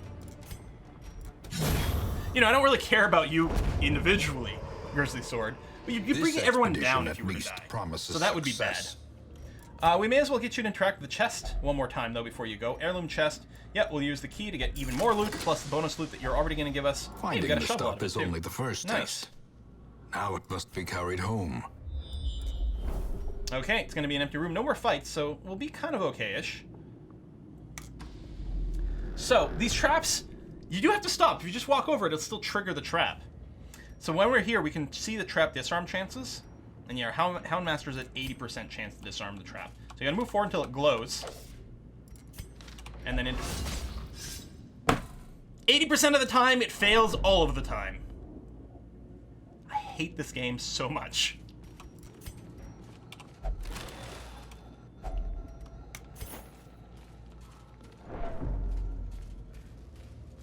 You just got XCOM.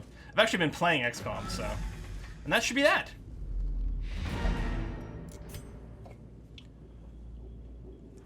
The great ruins belong to us, and we will find whatever secrets they hold.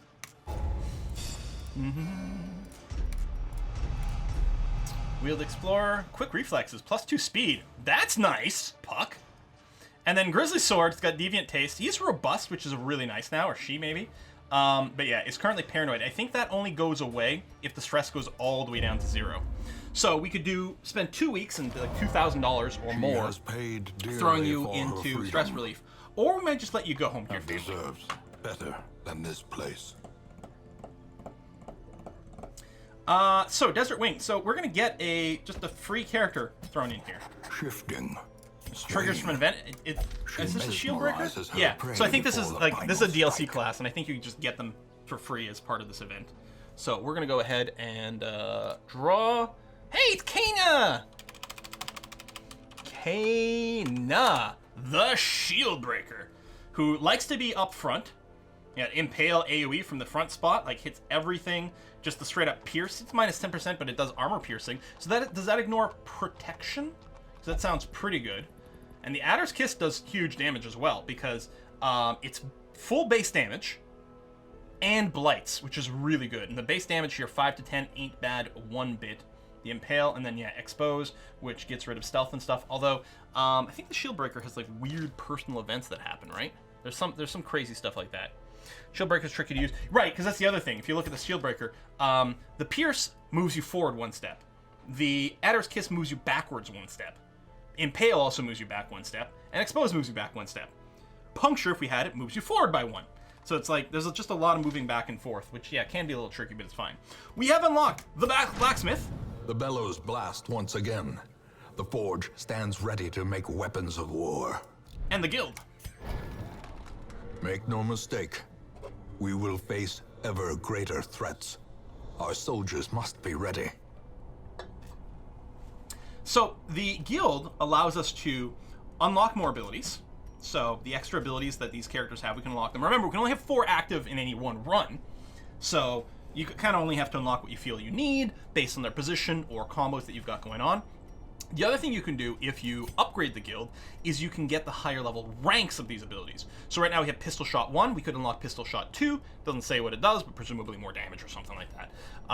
So that's quite cool, although we want to make sure we are committed to a particular person before we invest in them. The Blacksmith upgrades the weapons and armor of a hero. Although, again, you do have to upgrade the Blacksmith first, I think, before you can do that. So we'd be able to unlock the level 2, say, weapon, level 2 armor, which will affect our base sort of dodge and HP, or base damage and crit, and so on and so forth.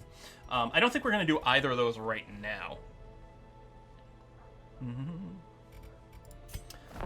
What we are looking to do is probably recruit more fellas. Now, if we can increase the stage or the barrack size, we can and we will for now.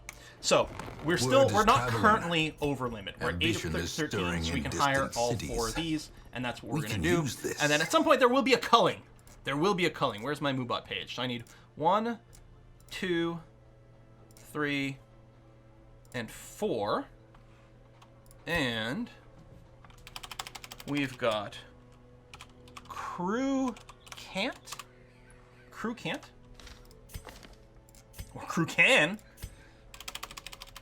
We got Troya, 150. Nope, see, it ate that click. There it is. There's even the sound. Like, you can hear the sound that the click went, but it doesn't actually, I don't know. Maybe there's a weird hitbox. Fletcher Reed. That's not spelled correctly. Also, I'm realizing that might be a better name for a different one. That's fine. Fletcher. There we go, like that. Reed. Maybe I'll capitalize the second R. Fletcher Reed. And another Hellion. Nice. I like the Hellion art, man. It's just so badass. Actually, looks like a Diablo character or something. Slubbert King. Slubbert. Yeah. King. All right. So, we're going to actually have to recruit all y'all. Shoot, bandage, and pillage. The dancing steps of war. Barbaric rage and unrelenting savagery like make for a diplomatic immunity. powerful ally. Okay, so yeah, we're going to keep Grizzly for now, but we are going to strongly consider when our party is full, there's a good chance that Grizzly is going to get kicked out. It'd be nice to get another Antiquarian, ideally one who's not a kleptomaniac, perhaps. Since right now, being a kleptomaniac means we'll probably lose more money than we'll get added, but I don't know. The sound probably plays on key presses, but the rename only fires on key release. Oh, maybe that's what it is. Yeah, that could definitely be it. So, our stagecoach got a little bit of an upgrade. We currently have no deeds. Now, you can convert one type of heirloom into another if you want, but I'm not sure if that's the way to go. Yeah, no, the Antiquarian paid off. The thing is now, like, I would have to spend at least 2,000, bring her stress down to 0. And I'm not sure that's worth the investment. We'll see. If we don't get another Antiquarian soon, we might go and give Grizzly Sword some love, but we'll see. Right now, we've got plenty of people that are ready and able to go into town or to go into fighting. Let's unequip all the trinkets again, and we'll do a bit of a reset.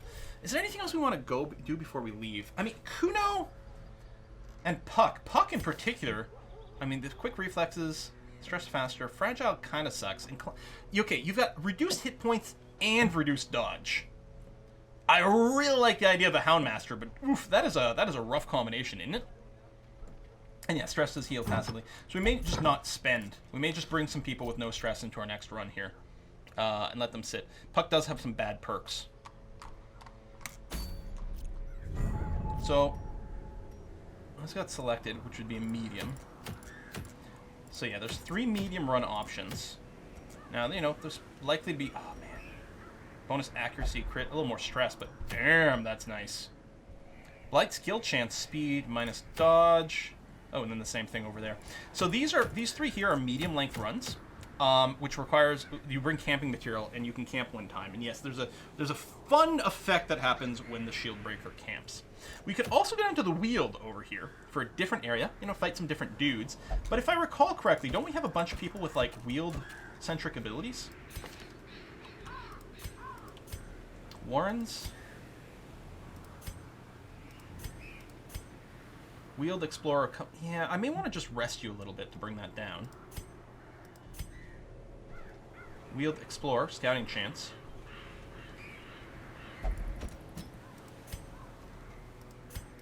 No, maybe that was it. Bleed is good on Wield. Oh, because probably we're not fighting a bunch of skeletons. So if you have a bunch of people with bleed-centric abilities, it's going to be that much stronger.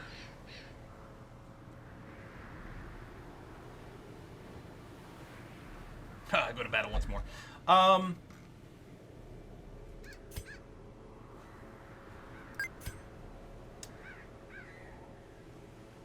These are some pretty good skills set up on Fletcher here. That's not bad. Range skills, actually, melee, ranged, and neither. Maybe the natural eye doesn't matter that much. Captivate will be a little bit more common. And this is a short run, so there's no rest. Oh, let's bring Fletcher and see what we can do. You're okay in that position. You're okay in that position. Try a clutch hitter. If your HP goes low, you crit more. Anemic, so you're more bleedy. You only meditate. We can live with that. Poison darts or some blight. Shadow phase, you stealth yourself. Lunge, which moves you forward. That's actually really annoying combination of skills here, Troya. Because the lunge will move you forward, but none of your abilities can be used from the front. So what are you going to do? Poison darts every round? Could get a little old, but it does hit literally any position.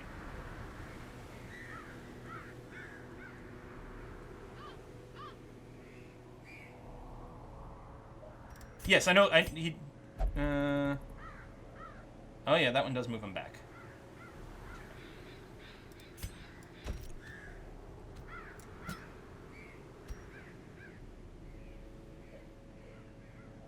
Oh, and that moves him back with the Fade. Yeah, but I don't like it because it's such a... Oh, it does give you a bonus damage. Oh, okay. Because I don't like spending a round kind of doing nothing.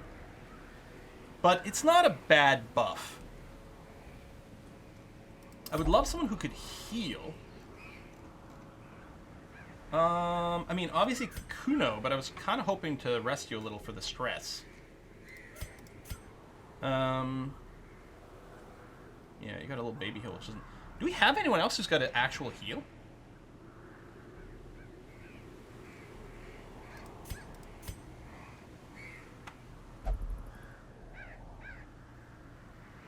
Arbalest if you unlock it, yeah. Need an occultist, that would be very cool. They're the ones like the really random, like... It's like a 1 to 12 heal, but also might blight you or some shit like that. Abiz, I think he's got a self-heal. Well, he doesn't have it unlocked. Never mind. He does have a heal, but it's not unlocked. I guess we could... We do have the guild.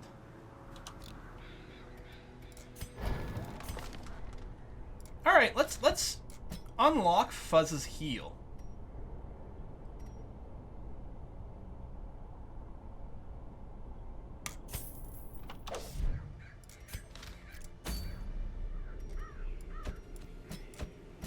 Can you hit okay from there? Do we have too many frontliners?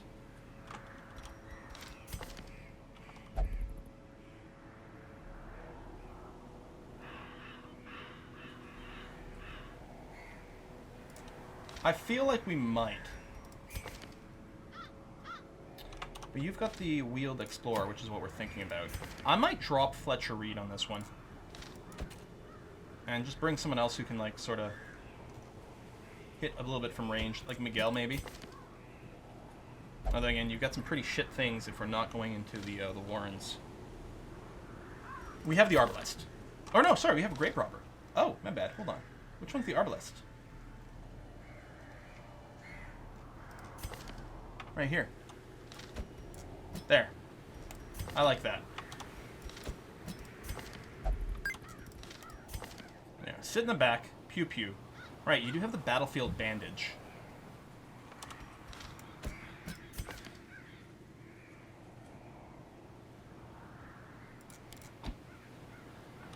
Which might be better than the Battle Healed here. Actually.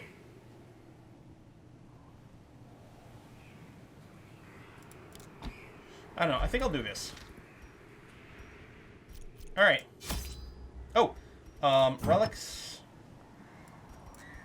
Oh, you can't do that.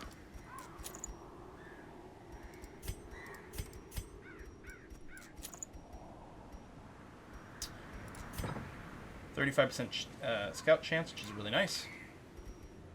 Short run.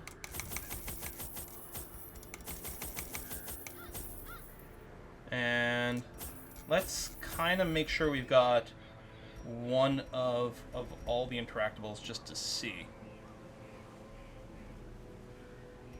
Oh right, if you're in front, you can Iron Swan. Okay, we'll change the position once we get in here. Done. Yeah, maybe I should have double shoveled. Corruption has soaked the soil, sapping all good life from these groves. Let us burn out this evil.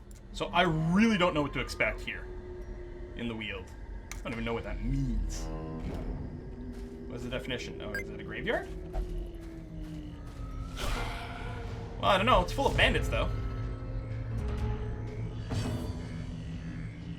Super linear dungeon. Oh yeah, you're right. This one is super. But this, for all I know, the very first dungeon you do in every zone might be a fixed layout. That might make sense here. All right, so we got the lunge right, which moves us forward a bunch.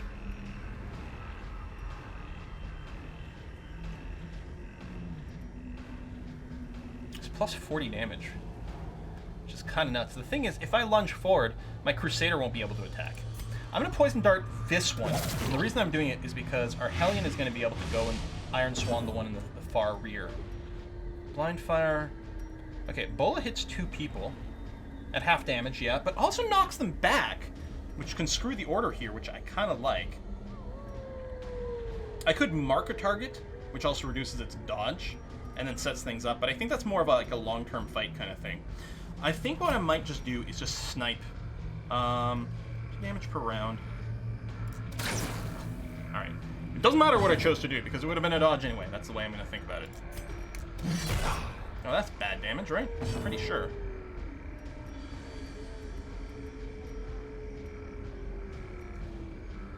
No, efficient. Move her back one place. Who? Nerd, you're gonna have to give context.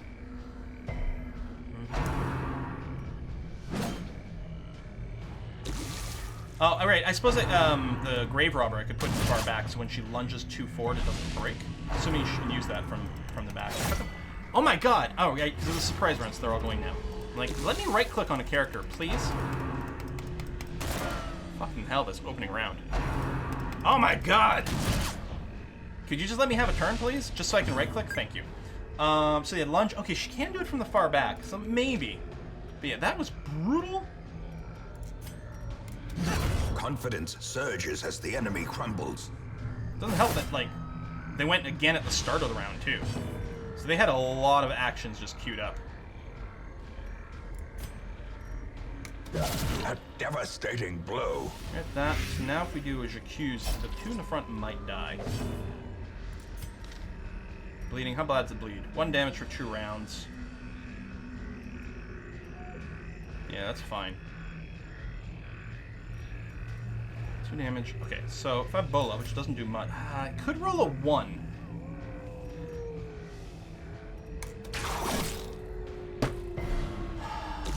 Of course it'll roll a 1. 1 to 3. So as long as it hit, we had a 66% chance of like he would die from the poison or the blight. But no, of course not. Okay.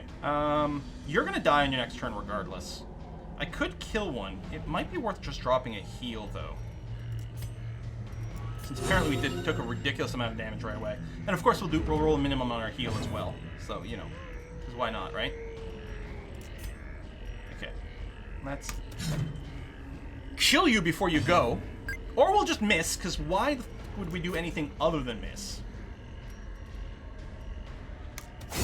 Their formation is broken. Maintain This game is, yeah, the it's so offensive. XCOM. You're dead already. I can't shoot you in the front. Blind fire? What's the deal with this? Oh, it's random target. Well, that can include the corpses? Oh, well, let's not do that. That'd be stupid. Alright, let's do this so you fly some damage anyway. I mean, that guy, again, was already gonna die. I was just hoping we'd go before he went again. Oh, thank we got a freaking dodge. Oof. The Crusader can only heal from where he is, but that's fine. Let's drop the heal on you since you're still bleeding.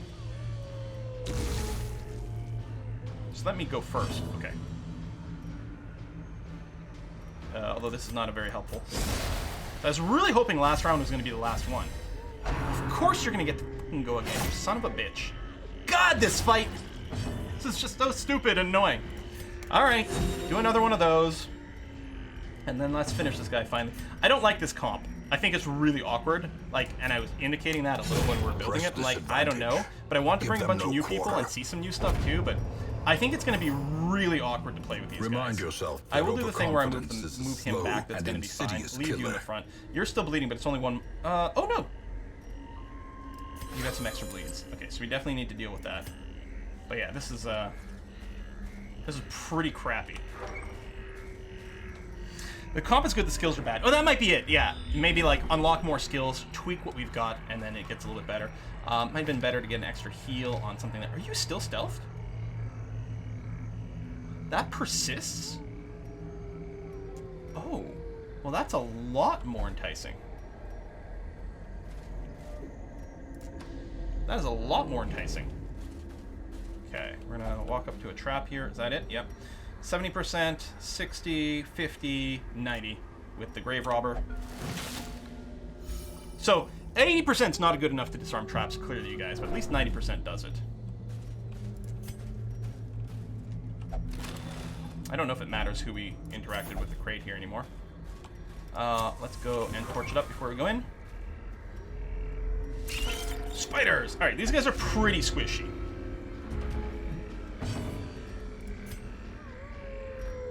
I don't know what matters to a target. I don't know, you.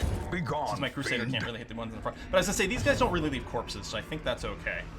This is too low. We're really looking for... hell, you could do the blind fire. Although, this is one annoying. Blind fire is only 75% accuracy, and it's minus 10% damage. Yeah, it gives us a speed buff going forward, but it's just me or blind fire seem really terrible. Compared to, I can use sniper shot, which is much more accurate, has the full damage, and a crit bonus. I mean, yeah, it can hit the guy in the front, I suppose, but it just seems so garbage. Yeah. Blind fire is great. Blind fire lets you hit the one in the front. I mean, I guess if you're literally down to just one guy in the front, you might be in a position where the Arbalest can't do anything other than blind fire. No, the +3 speed isn't terrible, but it's not like... I don't know. Executed. And here, I with just want to make sure to, impunity. like, wipe these guys out. If it goes well, we should be able to kill them Back to before the anyone pit. does anything. Oh, right, you're in a bad position still. I forgot about that. I should really move you to the second spot. Oh, it's because of the lunge. So we're using him mostly as, like, a Vestal right now.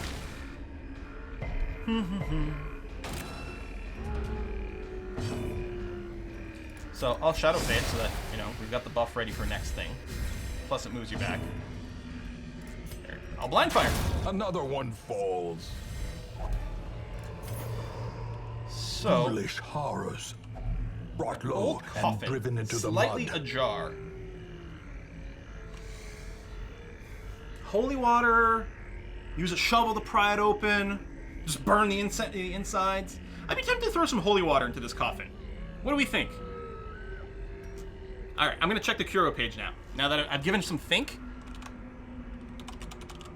Ancient coffin. Old coffin, slightly ajar. Oh, apparently none of the items do anything with it. And there's no bad outcome. Well, I guess because it's a treasure. It's not a random curio we found. So we might get money, but we also might get the Wheeled Explorer or Adventurer quirk. So let's make sure to open it with someone who doesn't already have that. Ideally, someone like, so you already have Wheeled Explorer, so we're not going to do that. You can only have 5 quirks.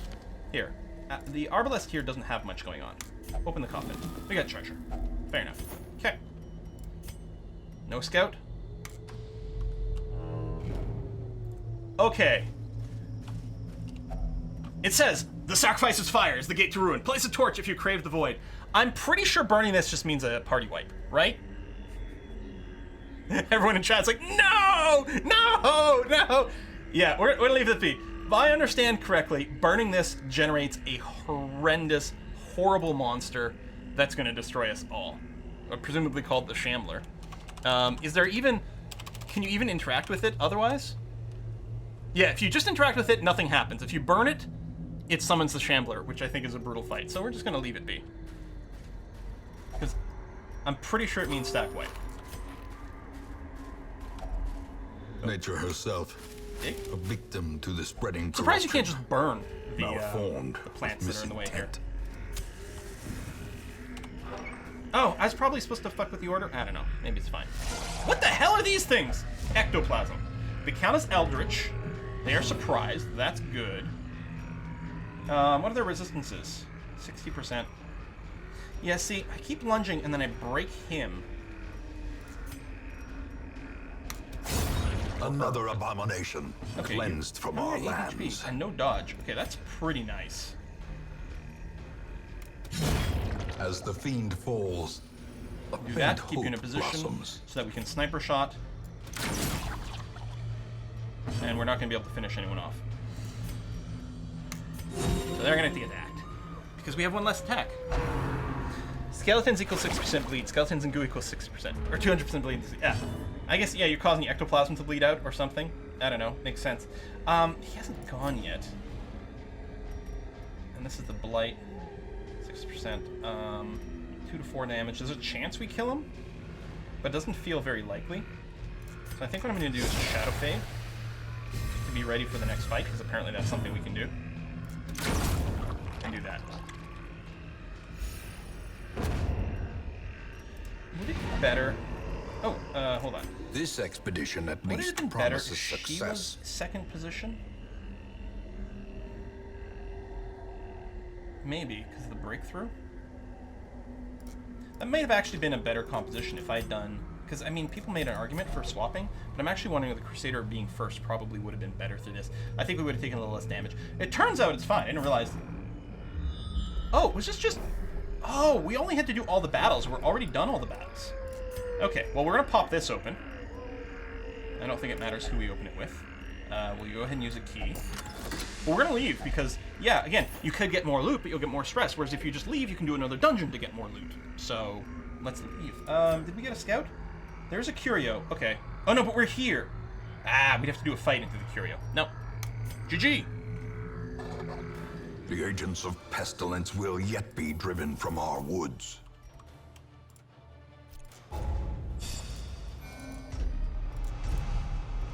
Automatonophobia. Oh, bonus stress versus humans. Boo. On guard. First round speed and dodge bonus. That's actually kind of handy. Hard skin plus 10% production. That's really good, Troya. Really good. Now, one of the things I was going to start doing... The degeneracy of the hamlet is nothing, I fear, when compared to the condition of surrounding acres. Is I was going to start tweaking their names to make it a little easier for me to follow who's got good traits. You know, sort of on the plus-minus side. The Kleptomaniac's pretty annoying. This is annoying, but you've got some really good stuff. Honestly, Fuzz might just be a good candidate for the Infirmary. which should be unlocked now. Or the sanatorium is what I mean. Because what we could do is we could go and try to remove, say, Kleptomania. We could also reinforce one of these abilities. It's quite a bit more expensive, but it guarantees we get to keep it. For example, we may want to lock in the Slugger. It's very pricey to do that compared to removing a trait. But yeah, we could remove Kleptomania for 1,500 and he wouldn't be around for the round. That could be a thing. Snoopy, Hard Noggin, Quick Reflexes, Known Cheat, Lego Foam. See, this is all fine. I would call Snoopy a plus character over here. 2 positive traits above the negatives, for example. Miguel, I'd call this at least a +1. You know? So those you're in good state over there. Fletcher Reed, Dud Hitter, Natural Eye. None of these really matter, so we can sort of just leave it blank. Although maybe I should use a symbol. Maybe I should use like a 0 to indicate I've confirmed that I've looked at this person and their traits are neutral. Slubbert King here. Witness will not take part in prayer. Okay, yeah, you won't pray. Who cares? And I mean, it's conditional. Like it's not hugely positive traits, but you're at least worth a plus. So yeah, we can use this to maybe kind of purge and separate. Oh, the equal is probably a better bet. Better than a 0. Yeah. Let's do that. That's better. Troya. Anemic. Less bleed resist. You'll only meditate. Clutch Hitter if your hit points go low. Hard Skin is really good. Here, I even consider you kind of a plus kind of state right now. Kuno. Ooh! Fragile is locked in. You do have Hard Skin, which is really good. Helps counter that. I think I would still consider you to be kind of a net positive here. At least for now. Krukint. You suck at fighting humans, but you're tough. I'm gonna call that a plus. Oh yeah, the number pad doesn't work for this for some reason. Because why would it? Shanix, soft. Okay, winded is fine. Soft sort of sucks. But you've got some pretty good perks. We'll call that at least a plus. Potentially more than that. Puck was quick reflexes. Fragile, clumsy. Yeah. I'm going to call Puck an equal for now. Grizzly Sword. I'm going to consider you a negative at this time. And Kana, Gambler. So the only thing you will do to reduce stress, which could be annoying. But you're good against Eldritch. You're good with your range skill, of which you have Impaled. That's about it. We could probably consider you a plus, though.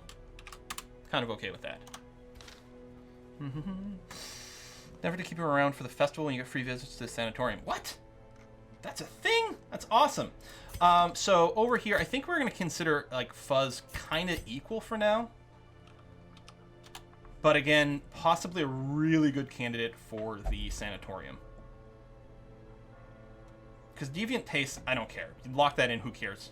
The stress versus humans kind of sucks. Yeah, you'll only pray anyway. If we may have to get rid of God-fearing at some point if we just start to have problems getting people to de-stress enough. But if we got rid of the Kleptomaniac, Fuzz would become pretty strong, right? I think so. I'm going to rename you to a plus, and I'm going to throw you in the sanatorium. Now, before we do, we could decrease the cost by 10%.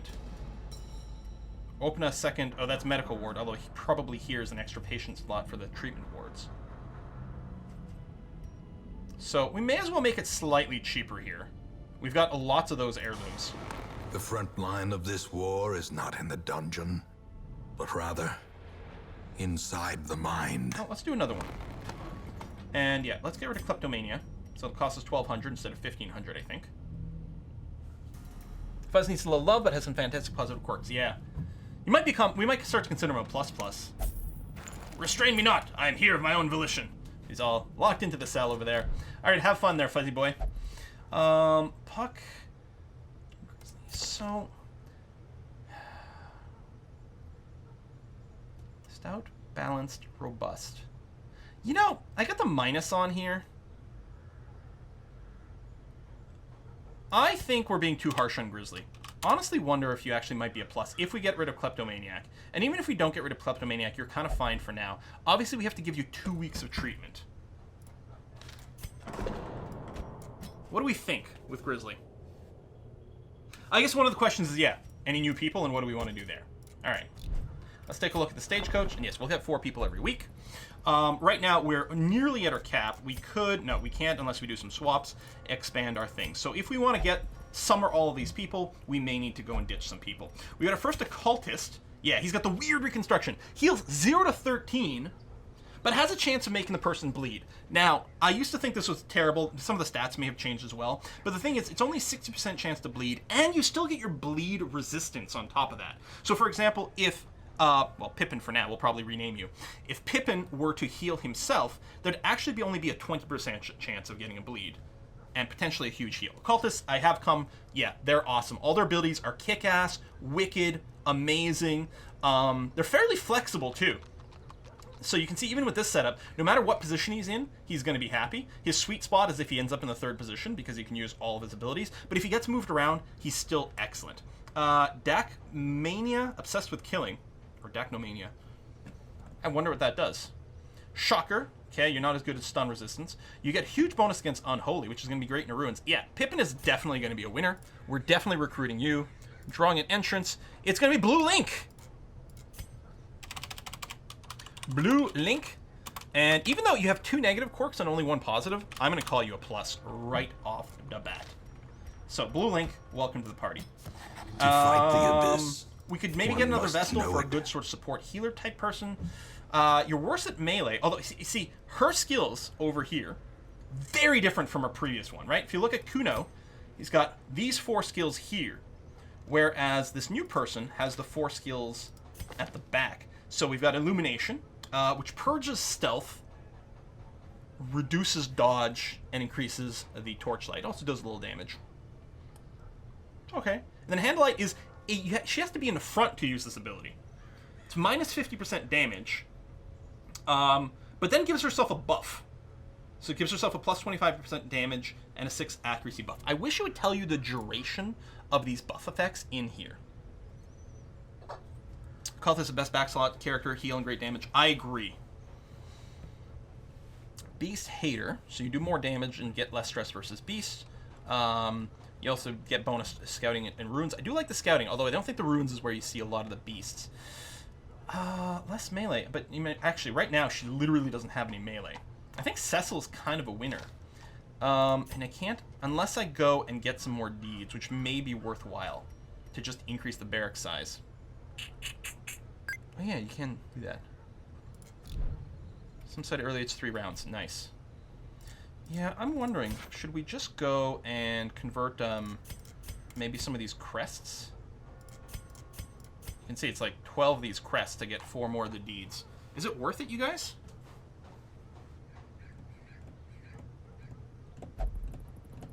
Like, I don't know. Like, this is one of these things, I have no idea if this is, like, bad for my economy, if I'll need these. It's worth it, everyone. All right.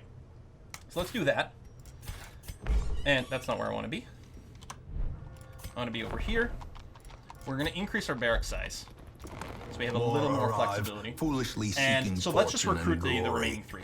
So I need a name for Cecil, which is going to be Roadster Tracker. And how do we feel about you, Beast Eater? This Nocturnal, you go slower if it's bright, which is really kind of annoying. And weak grip is for melee. No. I might call you kind of even-ish for now. It's going to be a little situational depending on who we fight. We'll see what else develops with you. We've got another Grave Robber, who is going to be... Where's my button? Draw entrance. It's Juna! Are you in chat? It's so funny. So Juna is one of the people who existed in my original run of this, like 5 years ago on YouTube. And what's funny is Juna was just saying in Discord, they'd never watched the video and have never played this game. Hold on. Natural swing, plus 5 AC, accuracy, period. Really good. Dark Temptation, prone to investigate the dark arts. That could be a little weird, so there's going to be certain curios that Juno might interact with on her own, without me being able to intervene, which could be annoying. Dud Hitter, not the end of the world. Natural swing's really nice. I like the accuracy boost. Who doesn't love the accuracy boost, right? Okay, and we've got another Musketeer. Musketeer. Okay, one too many E's in there to make the sound work, but... Draw... Crafty Old Goat! What a great name. Yeah, see, I just realized, here on Moobot, it imports the name with the capitalization you guys had, because it was high, it was camel cased, and then it went all lowercase for some reason. I don't know. Maybe it's display name versus internal name. Crafty Old Goat. So what are we looking at here? Stout? Okay, better healing, or... Is this you're better at healing people, or do you get healed more? Because to me, stout would imply you get healed more, but I think the way this is described is her healing skills will be more powerful when she heals other people. He or she. Warren's weak grip on lice. Oh, worse at resisting death blows. More stress versus unholy. We probably don't want to bring you in the runes. I'm going to call you kind of just equal at this time. Where's my chat again? Maybe wait to name them until we bring them in. Well, I mean, I'm going to name everyone I actually recruit. A sister of and I'm going to battle, recruit all these because I have the space. pious and unrelenting. Her skills get boosted by that. Weak grip on life will sort itself out. I mean, yeah. All right, we had 18 grand. We also have some new trinket stuff. Arbalest, 33% healing skills. Vestal, bonus speed on first round. Bonus speed from then on afterwards. You're worse at stunning people. That's interesting, because the Vestal stun is really strong. Now, right now, our new Vestal, which I think is Roadster Tracker, doesn't actually have a stun ability. So it'd be fairly safe to throw that on her. Yeah, I'm kind of agreeing that it may not be worth buying these trinkets. Especially these. I don't think any of these are game-breaking enough, and they're very expensive. Very expensive. Whereas unlocking skills would be pretty good. If we could level up the guild and get the next tier skills, and we can, or possibly both, level up the Blacksmith. Okay, we need more deeds for the Blacksmith, so that's not going to be a go. But yeah, it might be worth going ahead. Rank 2, reduce cost. And then that's that. But, so 1, we can unlock new skills just to tweak our composition, and 2, we can level them up. Let's figure out who we're going to bring on our next mission. And then we'll figure about maybe doing some upgrades. Just played an entire game of Hoi Forest Portugal, an incredibly long build-up, only be smashed by Nationalist Spain. Damn, Lucky. You're not so lucky, after all. We could visit the Cove. We could visit the Warrens for the first time. Oh, and these are these going to be level 0? No, it's still a level 1 thing. This is just, what, progression towards the boss, I guess? Sort by level, sort by stress, class, activity. I guess sort by class might be the easiest way to start thinking. Man, we consider these Hellions to be good. I like how there's, like, the different art. And yeah, I think it's over here, the Switch outfit. Ooh! That's quite distinctive. For Slubber King. I like it. Rank 0 skills are a bad representation of what they can do. Okay. Cove's a lot of fun. Fish on 2 legs. Test the strength of this new menace. Interesting. Oh, Speedstone's good. No drawback. Oh, +1 speed. It's not, like, dramatic, but it's nice, and there's no penalty. All right, you like to be in the front.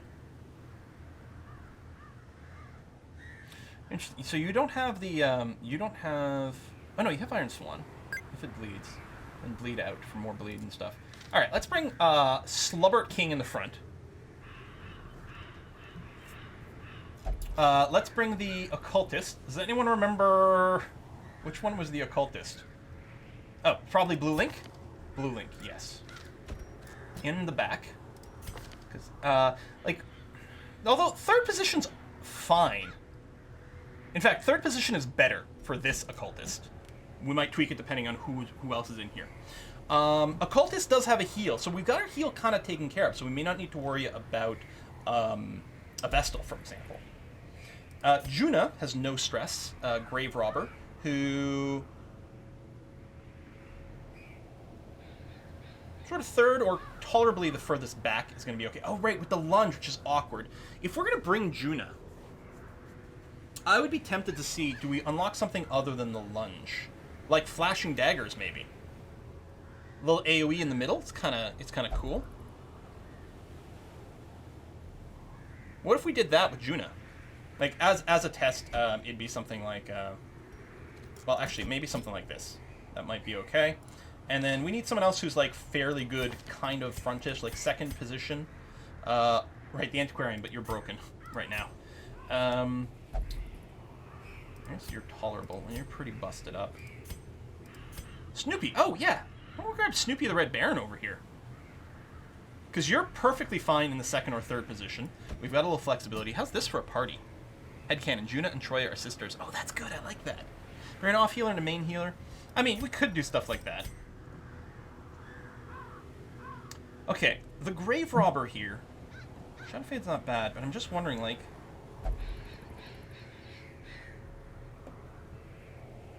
At least where you are, you don't have to use the lunge. You can pick to the face. And poison darts. You could always do some lunge Shadow Fade stuff if it comes up. Abziza would be a good off healer. I agree, although currently is undergoing some therapy. I think I like this party. So now that the party is selected, if I pop back out here and consider going to the guild, we can unlock new abilities, we can also level up. There's the Yop, which is interesting, because it stuns the first 2 people at 110% base, but then gives us a self-debuff of reduced damage and speed. So I'm not sure about the Yop. Although maybe, yeah, maybe at higher ranks it becomes amazing. I don't know. We don't get a preview of it. I'd have to check the wiki, I suppose. Oh, right, I don't actually have the thing to give us higher rank. No, I do. Lost skill to upgrade to rank 2. Oh, the heroes have to be higher level to be able to unlock it. Okay, but Snoopy. Snoopy, the Red Baron. There we go. Excellent. Oh, and it's cheap, too. What? Oh, I had no idea it was so cheap to upgrade. Oh, shit, yes. So Grape Chop Blast, for example, becomes 5% more accurate. Slightly better on the crit than before. Oh, better debuff as well. Is it really, like... Is there any reason we wouldn't just go and upgrade all of Snoopy's abilities? I mean, if there was any chance we'd change his abilities, which is conceivable. Inconceivable. Well, we're not going to use Point Blank for the front, although it's got cool knockback stuff. I don't know, man. Maybe the tracking shot's not quite as critical. All those... I mean, it's 250. It's dirt cheap. Yeah, okay. Link is a 0, Juna's a 0. I mean, no offense, you're not 0. You guys are 100s in my heart. But you're currently level 0. So Snoopy's the only level 1 resolve. I think that's okay. Upgrade Snoopy to +++. I mean, perhaps, yeah. Alright, let's try it. Let's try a Cove Run. See what happens. So, starting us off with a shovel. Does it just start us off with a random item or two? Is that how it works? Someone probably answered last time I asked the question, but I didn't catch it in chat.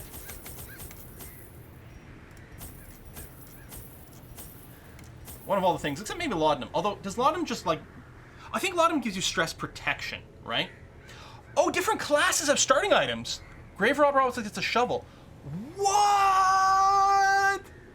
Oh, that's cool. Multiple shovels, province, clamshells. Yeah, okay, we'll bring 2 shovels. Then sort of one of everything else. And, oh, you're right, we gotta adjust the trinkets. Oh my gosh. Let's rip all the trinkets off. Hound Master, which we're not bringing, so we can go and stick you over there. We do have a Highwayman. Yeah. Increase your crit. Yeah, you'll get more stress, but that's fine. And another Hound Master's Whistle. Alright, the bonus dodge reduced speed. I don't really like the idea of bringing down the speed, but someone at the front, it might be good to have that bonus dodge. Which, I'm trying to remember, is it a percentage? Sorry, right over here. Would this be 4% more likely to dodge, or how do the rolls work? I don't think it's like that. I think every point of dodge might also be... Is it almost worth, like... No, it's their accuracy minus the dodge, right? So it is a percentage thing. So I think we'd be 4% more likely to dodge, but we'd be a little slower. I don't think that's a winner. Now, do we have anyone who's doing much in the way of debuffs? I mean, we may still use the item. There is a debuff here, which is kind of sexy, although it's pretty high chance to debuff anyway. There's a second debuff here with the bleed resist. Blight resist debuff. This weakening curse is actually pretty cool. Laudanum heals everything. Maybe not in game, but IRL. I think we might give it to Blue Link. So resist debuffs, Your debuffs will be better. You'll be less dodgy, but you're kind of in the back. Unlock flashing daggers for Juno. Is that good? Flashing daggers. Oh, yeah! No, I did kind of like that. Okay, yes. I don't know if that's going to screw up my stuff from the plan. It might. But yeah, you're kind of right. I like the idea of Juno having flashing daggers. And maybe dropping... I might drop lunge. It is such good damage, though. I mean, maybe we drop Shadow Fade. I mean, lunge without Shadow Fade might be a little questionable. Yeah, if you drop lunge, you want to drop Fade as well. So that's what I'm wondering. Do I just get a Thrown Dagger then? And then just drop both the lunge and the Shadow Fade? Cures Blight, Bleed, self-buff, and dodge. I mean, it eats your turn. Yeah, always throw daggers. All right. Yeah. All right. I'll buy that. Visions. Oh, reset that. I mean, hopefully it sold it.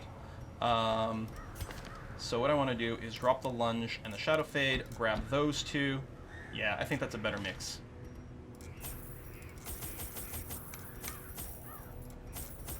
Yeah, because I don't know what to expect in here in terms of curios. We'll do this. Are we good? Hope we're good.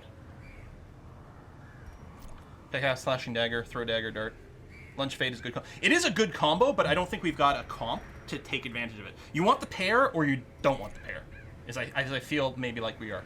10 torches? I mean, yeah, we could bring a couple of extra torches. Because they'll get consumed, so they'll free up some inventory space. Sure! Torches are cheap.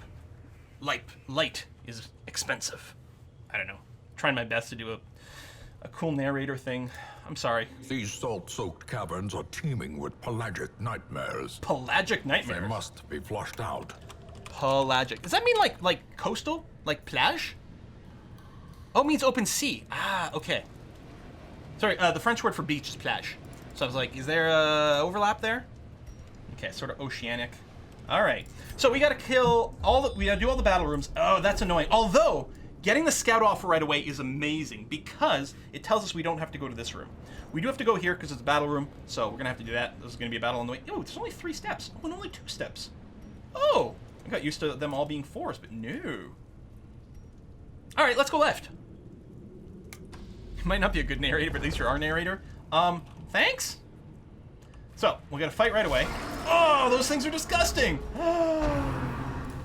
Okay. Oh, we didn't surprise them. Okay. All right, what do we have here?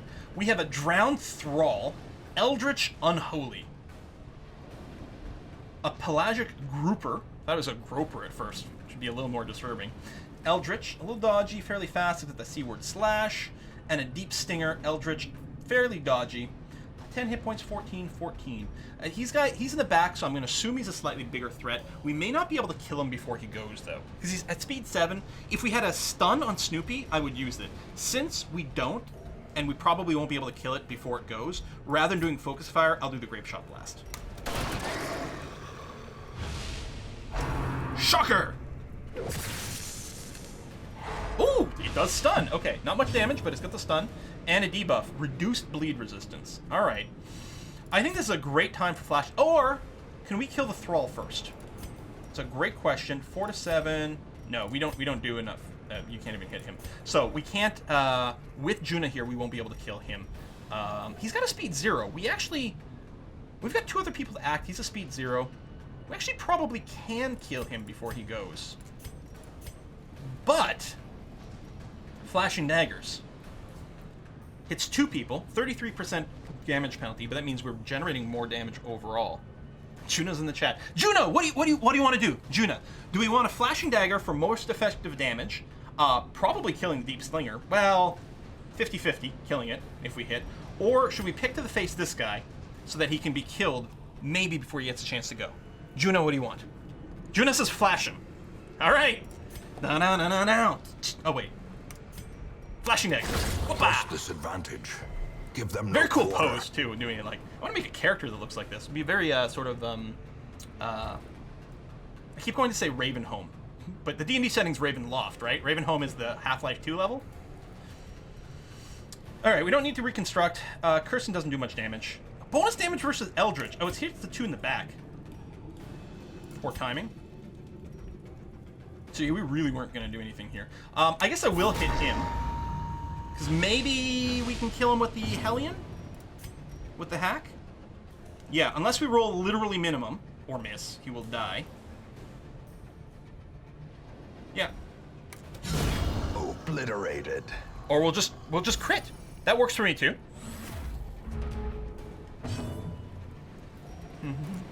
Pick to the face! As the fiend Juna! falls, See, aren't you happy you showed up, Juna? blossoms. Finally seeing Darkest Dungeon? Alright, and we're just advancing. We got a torch. Do we have anyone, like, with special interactions for this? I mean, we don't have the archivist, or no, antiquarian. So I don't think it matters for the torch here, does it? We'll grab it here. Let me know if there's any interactions I should be concerned about with any of these, but...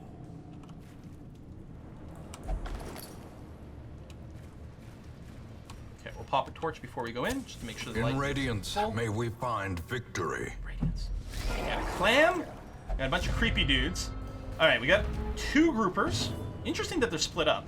And then the Stinger over here, who's got the Stun Shocker, which is a little annoying. And then a Shaman. Now, he's in the back, which probably means he's got super annoying abilities. He might have stress-generating ones, which would all be pretty crappy. So again, we get the situation. Do we go and try to do efficient damage, or do we focus fire? The thing is, this is pretty good. 3 to 6 should put this Deep Stinger in kill range. Yes, Shaman first. So we want to just throw it? I mean, we could dart him, but I don't know if... I don't think that's... Because 2 points per round? Yeah, that's not very impressive. Juna says, I say we flash him. Well, Juna says, so that's what we're going to do. Is that Meow in the background? Ooh. And so if we're doing splash damage... Confidence surges For as the efficiency, enemy we'll do that. crumbles. The Shaman may have a chance to go. Yep. Bonus damage versus Eldritch. Hit 2. Oh, we got a crit on the Shaman as well. Can't believe we didn't kill him though. That's annoying. And we'll just make sure to finish him with an Iron Swan. Continue the onslaught. Okay. Destroy them. So they're gonna get to go with their surprise. Ow and spearfishing. As long as it's only ow, it's only ow. Deal with that. Oh, and then they're going again. Oh, they speed 6. Yeah, they're pretty speedy. That's pretty ouchy now. I'm gonna Grape Shot Blast because, as long as we hit, minimum damage will kill this guy. A decisive pummeling. Decisive pummeling. I would rather... He's already gone this round. There's a really good chance our Occultist with a speed of 6 is going to go before our Hellion with a speed of 4. What I would like to do is not kill this guy so we could drop a heal here before the fight ends. So what I'm going to do is I'm just going to... Here. Juna's a serial flasher. We're just going to have him flash some daggers at the corpses. Really gets off on it. So now we can weird reconstruction on Snoopy. Oh, big roll! Big roll, and he resisted the bleed. Love the Occultist so much. And then we'll just cut this guy Their down. formation is broken. Maintain the offensive. All right, and we got a giant oyster. A live oyster, who knows what value it hides. Now, I don't know what to do with the interaction. Someone said something about prying the oyster open with a shovel, which seems reasonable to me. Let's go ahead. Shovel prevents the oyster from closing. Would that have, like, snapped her hand shut or something Waiting damn to like be that? spent. And we got a bunch of money. Surprised it didn't just give us a pearl, but I guess, you know, it's probably just treasure. So it's, again, it's clear room battles. There is a room battle, so we're going to have to continue to press forward. All right. Wow, what a fight. I guess you will die before the dungeon is done. That's the thing. A good early fight can fill you with confidence. There's a quote about confidence in this game. The Madman's really annoying. And the Shaman as well. And we didn't get a surprise here.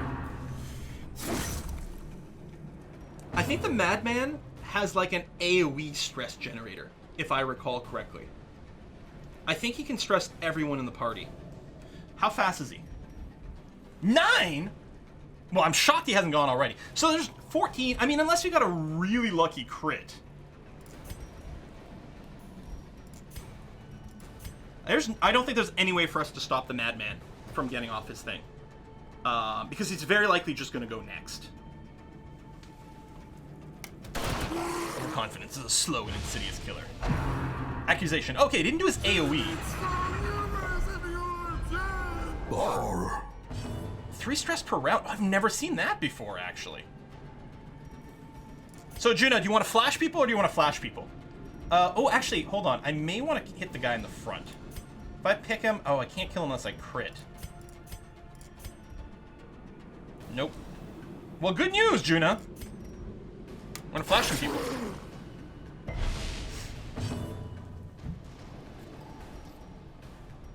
And if we get lucky, we can kill him before it goes. Yeah, or the stress people are really brutal, obviously. I could on a max. I could bleed him. Okay, this might actually be the best. I can hit him for this. It'll hit for 4 to 8 and might cause him to bleed before he goes again. He's got speed 9, so he's very likely to go very early next round before we kill him. So I think we have to... I don't know why I spent all this time thinking. The game's just going to decide whether something works or not. Bleh, tentacles from the sky!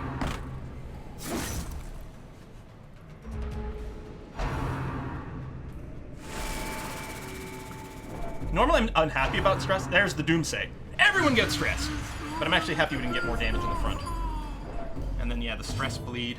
I don't know if there's something you can use to remove that.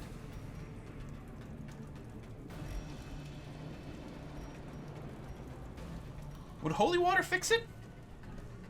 I know you can use it. It gives you like a 30% resistance to everything. The laudanum? It did get rid of it. Oh, but it doesn't give me the stress resistance. Because you can drink laudanum whenever, right? And I think it gives you a stress resistance. Maybe. Anyway, I think the obvious solution right now is a flashing dagger. a singular strike. A crit as well, which removes a little bit of stress. That's nice. Juno only knows one word now. But it works. I mean, I could weaken you. It does very little damage. You don't have protection. I don't think you can go negative protection. You can lower the damage. I think that the thing to do is to use a weird reconstruction. Only for 2. And you're bleeding. So you're actually going to -1 health out of this. Womp womp.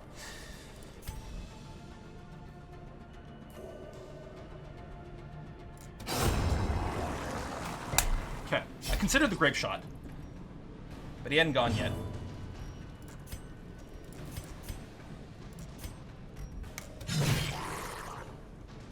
Now that's the occultist I know. Yeah, I've had the occultist roll 0 in the heal and then cause a bleed. And you're like, really, dude? Really? So your bleed, yeah, it's only 1 more point of damage. Like, we don't care about that. Finish you off. It's probably fine. Maybe we could have bought time for another heal, though. This yeah, maybe I expedition should at have. least promises success. All right, advance. There's going to be a trap over here. Oh, I was like, did I land on the trap? No, it was the bleeding. It's right over here, I think. There it goes. All right, so it should be the highwayman. Yeah, 90. Oh, the gravedigger can also do it. I think clearing a trap might reduce stress, so you've got the most stress, so I'll have Juno do it. Flash the trap. Disarmed. Stress reduced. Nice. And then there's a curio here. It's just a torch. A handsome reward for a task well performed. I have so many torches. Whoa, you're new. Stress wave. Man, we can get a surprise on these guys. They have such high speed. The funny thing is, in the other dungeon, in the ruins, the surprise didn't feel quite as important because a lot of the guys you were fighting were quite slow. These guys are speedy. We need the surprise, but we're not getting it. So the Pelagic Guardian, 25 HP and 33% protection. Yeah, we need to get this guy's protection down. On the other hand, we also need to murder the shaman here in the back. We don't know what the thrall does yet. He doesn't have any skills listed because I think he got killed really quick. I mean, I could blast, but obviously the guy in the front's going to take less damage, so it's all of a sudden a less enticing kind of move. I think the thing to do... Wait, hold on. Okay, so it doesn't do much damage, removes stealth, and then does buff us. No, I think we just pistol shot the guy in the back. And we try to wipe him out before he does anything. He explodes for major damage? What? What? The thralls explode? Should I focus him then? Oh, yeah, these guys have low blight resistance. You're right. Blight moves are really good. Kill the thrall first. Okay. He's got speed 0. Okay, so we theoretically should have time to kill him. Well, maybe I should Grape Shot then. He's 14 hit points. Probably flash him. I'm thinking about a Grape Shot Blast. Should replace Grape Shot with Riposte, yeah. One of the rare times when AoE hits some people. Monsters, high protection. Yep. Flashed. Alright, he's nearly dead, and we need to make sure, or we need to attempt to kill him, which, yeah, as long as this hits, which is 95%. Hey, 95% of the time, this hits all the time. Alright, not too shabby. Barnacle Barrier. Oh, you're guarding. Oh. So I think if we attack him, it's actually going to redirect the attack to him. Now, what happens if you use an attack that can't normally hit this guy? Does it still hit him, or does it fizzle? I think it hits him then, right?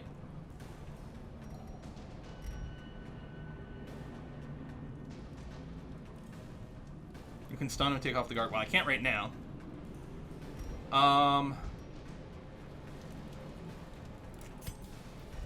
This will give him bleeds, which is good because it'll bypass his defense.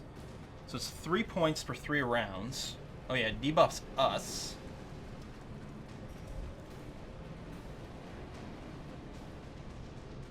Oh, you mean I can mouse over it. Doesn't tell you anything. It just says guarded by. Literally doesn't help at all.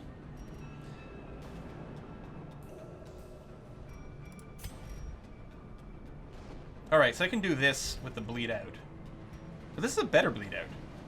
Although it has the debuff. Like, I could just bleed him directly, or I could, if it bleeds this guy, to do that.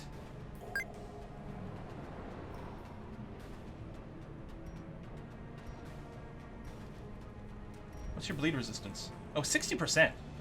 Oh, F that. I'm just gonna go and whack this guy.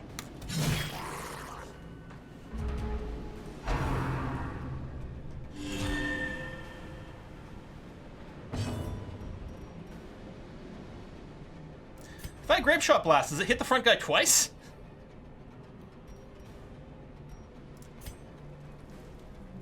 Alright. I'm gonna do this. Because it's gonna give him a debuff to bleed resist as well, which is gonna be handy for the rest of them. Because he did have a really high bleed resistance.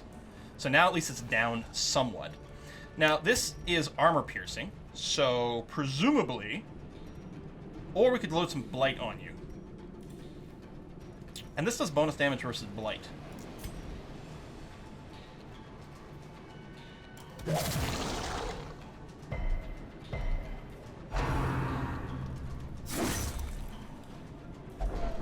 And now, the true test.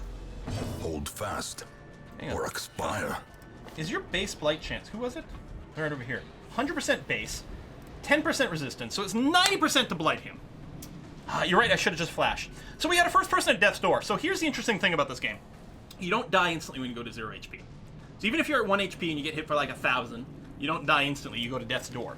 After that, every time you get hit, there's just a percentage chance that you'll die. But if you heal him, it reduces the death's door. They still have the death's door recovery, which is going to stick around and be very annoying. It says quest. I think you can maybe remove it when you rest. But yeah, that's not a bad heal there. So I'm going to use the big bleed on this guy. Now that his bleed resistance has dropped a little. There we go. Octocestus. Okay, well, we dodged it. Oh, it's a bleed. How low are you? So you're bleeding for 3 damage per round. You still have some hit points. Here's what I'm going to do. I'm going to Grape Shot Blast. We're going to see what happens. Does it hit the guy in the front twice? It actually still did damage to the guy in the back, even though the guard's still there, right? Does guard not apply to AoEs? AoE ignores it. Well, damn! Okay, that changes things. So obviously we're going to do flashing daggers. Because you're dead, right? Oh, no, you're not dead. And you haven't acted this round yet. And you do act at a -1. We've got 2 other people left. Of course, I mean, it's Juna. I'm sorry, Juna. I don't even know why I was debating it. Obviously, we had to flash the guy. Obviously. Weakening Curse. Doesn't do much. I'll do -1 damage. Oh, he's down to 2 now. Never mind. So he's going to die to the bleeding tick. Excellent. Now I'll only hit the guy in the back. Let's do this. So that didn't skip the guard. Yeah, it was guarded just then. Is guard a chance? Because, yeah, the flash did hit the guy in the front. Because I was going to say, well, he's within kill range now. AoE only ignores guard when it hits both the guarded and the one doing the guarding. Oh! Okay, because Grape Shot hit both him and the target, he was already being hit. So you can't double stack, but it doesn't, like, eliminate one. Because both those might be annoying, right? If an AoE was hitting both and you take double damage, that might be abusive. If it hit both but then didn't hit one, that would shit. So we don't want that. You know, you're still guarded, so we're not going to do that. So I'll just finish you off. You'll take your action and do death. By inches. And he does go fast. Okay, we're going to go first, but not enough to be able to kill him with this, because it's 1 to 2, so we can't do that. It doesn't start him bleeding. So I'll just weird reconstruction in the front. 12 hit points. No bleed. Back up to full health. Stress wave!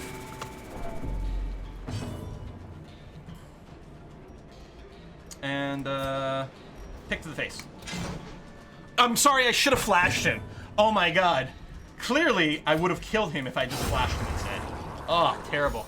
Terrible. Alright, I'll take that. As victories mount, so too will resistance. Unlock Strongbox.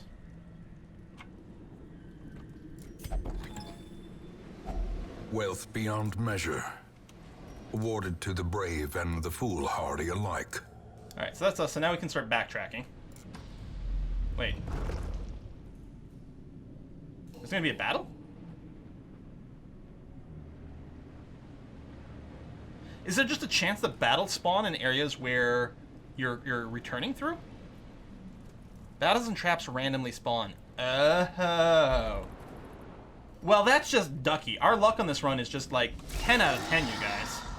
Alright, the sea maggots only have 5 HP. The thrall... Oh, he's the explodey dude. Well, oh, Grape Shot. I'm sorry, do you have a 75% protection?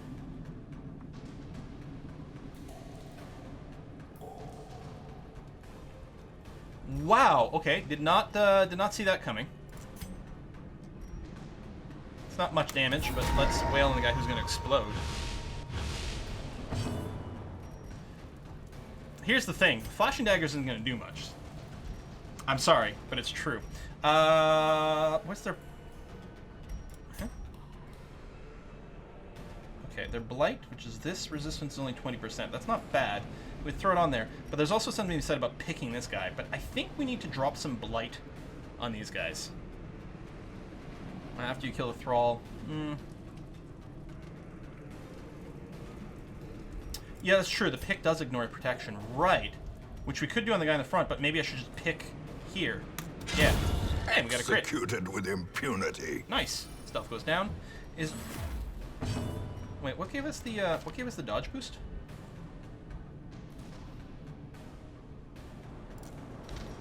Why do we have the dodge boost? The crit gave me a dodge boost. Huh.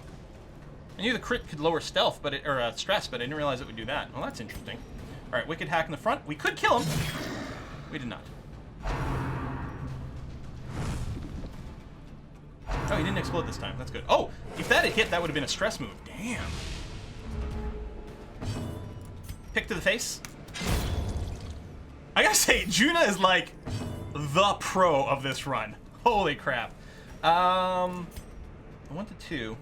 Do a weird reconstruction, but I think what might be best is... Well, he's slow. Almost certainly one of these other guys is going to get your kill, right? So you got -1 hit points. Congratulations. Such a good heal. Woo! Ghoulish horrors. Brought low and driven into the mud. 75 gold. It's not much, but it stacks. I think I'm just going to leave it. And hopefully we'll have consumed something else, or we'll stack something else while we go there. Oh, use the bandage. That's not a bad thing, because we still have 3 ticks of that. Yeah, okay. I'm not crying over the lack of 75 gold, although yeah, in hindsight I would have done it that way. Why had gold stacked to 750 and not like 2,000? That's a great question, and I don't know the answer is. Okay, no battle respawn.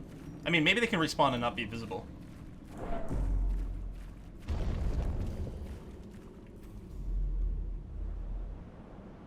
Using the cultist heal once the level is worth. It's still super worth it. We've gotten so many amazing heals in this run already from the occultist. I'm gonna say it's not worth using. But yeah, upgrading it would be nice because I think it dramatically increases the heal without really increasing the odds of getting the bleed. Heirlooms, I think, are probably some of the most important stuff early on. Hey, surprise round. Nice. Grip shot blast. Get ready to be flashed! Woo!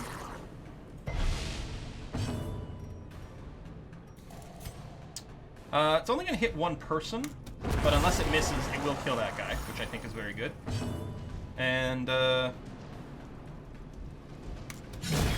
As long as we didn't roll minimum, he was going to die. So it seemed like a pretty decent idea.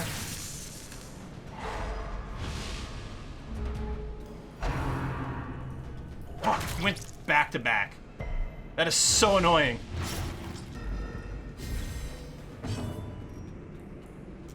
Which has the highest crit chance? Plus 1%, 8.5%.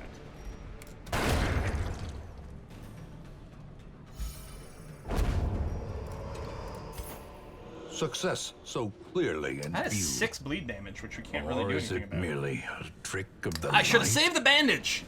Oh well. Physician, heal thyself.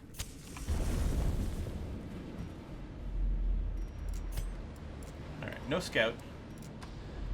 There's at least one more battle room, because we have to complete all of them. We haven't done it yet. Fight, fight, fight. Surprise bandits. Alright. Bleeds. And just heal yourself. Watch me just fail the heal and stack bleeds.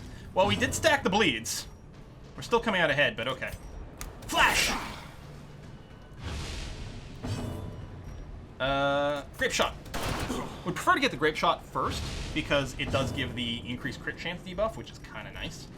I would like to kill the guy in the back, because I think he's a higher damage dealer. None of these guys, I think, have stress-inducing moves unless they crit me. Well, I'm feeling the stress. Jesus. Ow!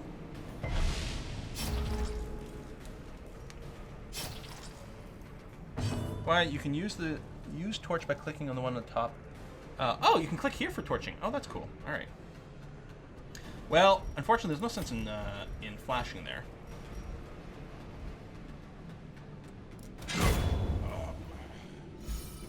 I do like the pick, though. That's, like, great flavor as well. Ooh, he's still alive. Oh, but he is bleeding. Okay. No whammy, no whammy, no whammy, no whammy. Decimated. Deadly pick flashes in the torchlight. And T for torches. Okay. Remind yourself that overconfidence is a slow and insidious It's like a killer. barnacle-covered chest. I know you need a bandage. I ain't got nothing for you. Barnacle-crusted chest.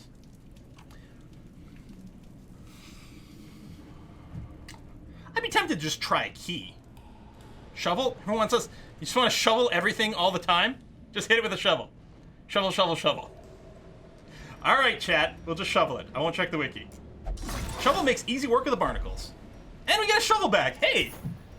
We don't have enough space for the jade. 375.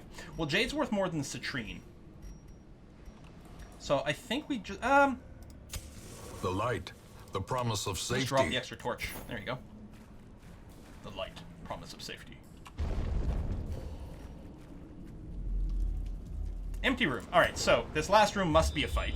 We got a scout, which is nice, which reveals a trap. That's really why you want a scout. I mean, sometimes you want to know what's in the next room because you might be able to avoid some rooms, but really it's like find the traps so that you can then avoid them. That would be kind of the best. I think room's red.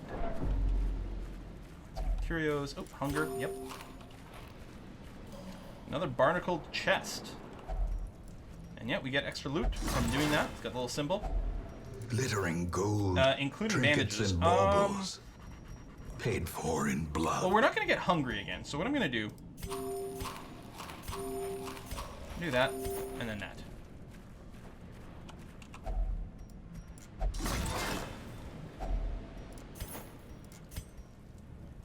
Can we just eat the food from here? Oh, yeah! Oh, okay. And I think that's our trap right there.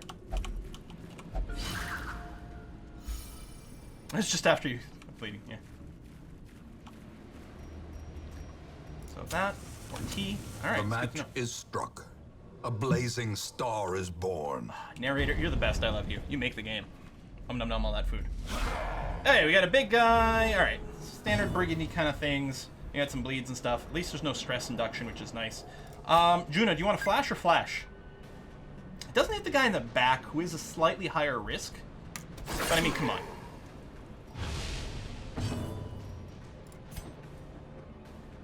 Yeah, Grape Shot will only hit the two guys in front. That being said, it's not very damage efficient anymore. No. We could kill him, but he is fairly dangerous.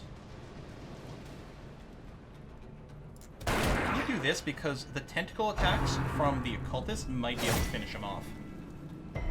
Too bad about the lack of surprise. Ooh, that's not... I guess we can just Iron Swan you for overkill. Well, we may as well, because you haven't acted yet. Let's make sure to kill you. Okay, I'm fine with that. So, the Tentacles of Doom, not as much point in doing that. Not really any point in heal right now, though, because the fighting's going to be over soon. Do you have protection? You don't. You weirdly do.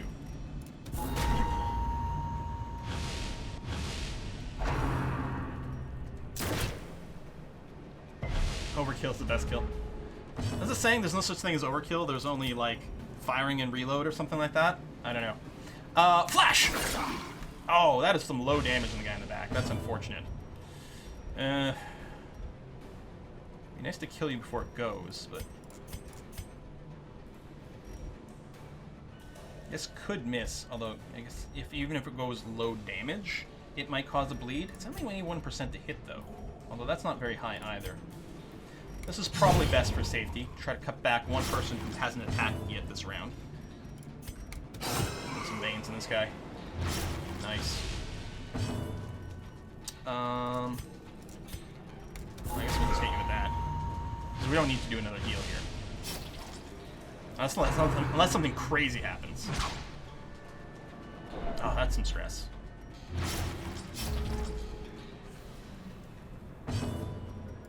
Pickaxe! Open veins. And more bleeds. Here. I'll do this. Well, hold on. 4, what are you bleeding for? Oh, 4 damage. You're dead on your turn. Okay, well, just because I can. Prodigious size alone does not dissuade the sharpened blade. Well, we can drop the holy water now, maybe. We're done. And there was nothing in this room to interact with. No, we're good. It's just a plain old vanilla battle room. All right. The pungent odor abates. The things are driven back for a time. Oh, you're so good, narrator. That speedstone's gonna be really handy. Probably want to put it on the highwayman so that he can AoE and increase the crit odds. So if he goes first, it increases the chance that we crit other people. Or it'd be nice to maybe on a stunner, but I kind of like that idea. Snoopy! Ooh, Warren's Tactician. Bonus damage in the Warrens. Nice. Blue Link! Okay, Stress versus Humans. Ruined Tactician. Take it. We'll take it. It's alright. We dug for months, Underwent effective years, quirk treatment. Quirk removed. an Kleptomania. eternity. And we were rewarded with madness. I think we're going to use Abyss. And I think he also we might consider him a double plus at this point. He still has some definite negative traits that could be an issue, but he's got so many strong things. Bonus damage. It's fast, dodgy, and stress reduction while at camp, which actually I can't complain about. Assuming you have one of the stress reduction powers, which you currently do not. You're going to need... Oh, no, you do! Encourage. I thought this was the percentage one. This is the percentage one. This is straight up. So he's better at encouraging people. That's gonna be okay. Nope, no mods. Did we unlock everything? No, we haven't unlocked the Survivalist Camp yet, which lets you unlock more of the camping abilities. Not that we've done camping. We're gonna do one medium-length adventure now. So, King over here is pretty good. You can... Okay, you won't pray, but otherwise you're good. I think we're gonna throw you into some stress relief over here.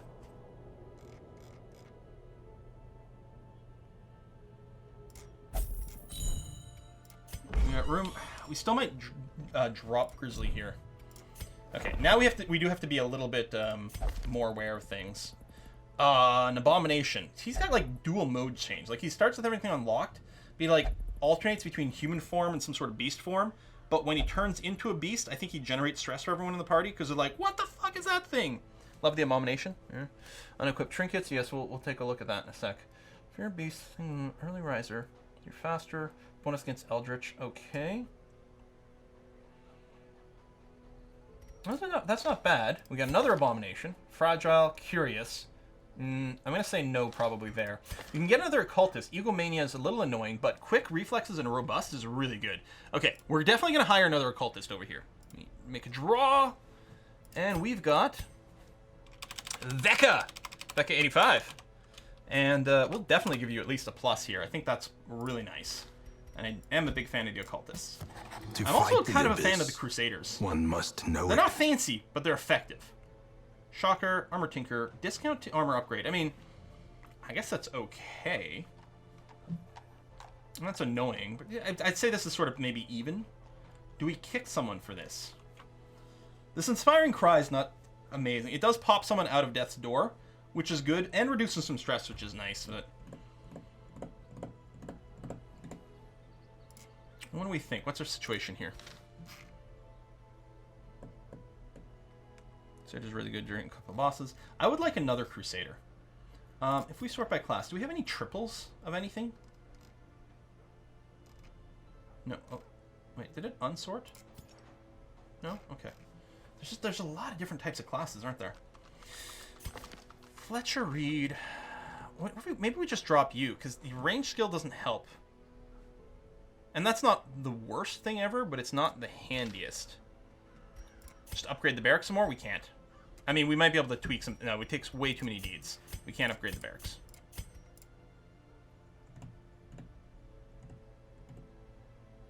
Yeah, the Antiquarian does give more loot. The problem is, he's pretty rough. Maybe we couldn't... Maybe we should just invest in reducing the things. And then pay to also remove Kleptomania. Alright, let's start giving the Antiquarian some love. Let's throw him in the Abbey. You don't have anything weird, right? No. You can't use the thing, but... Could, you want to self-flagellate? It's the most expensive one, though.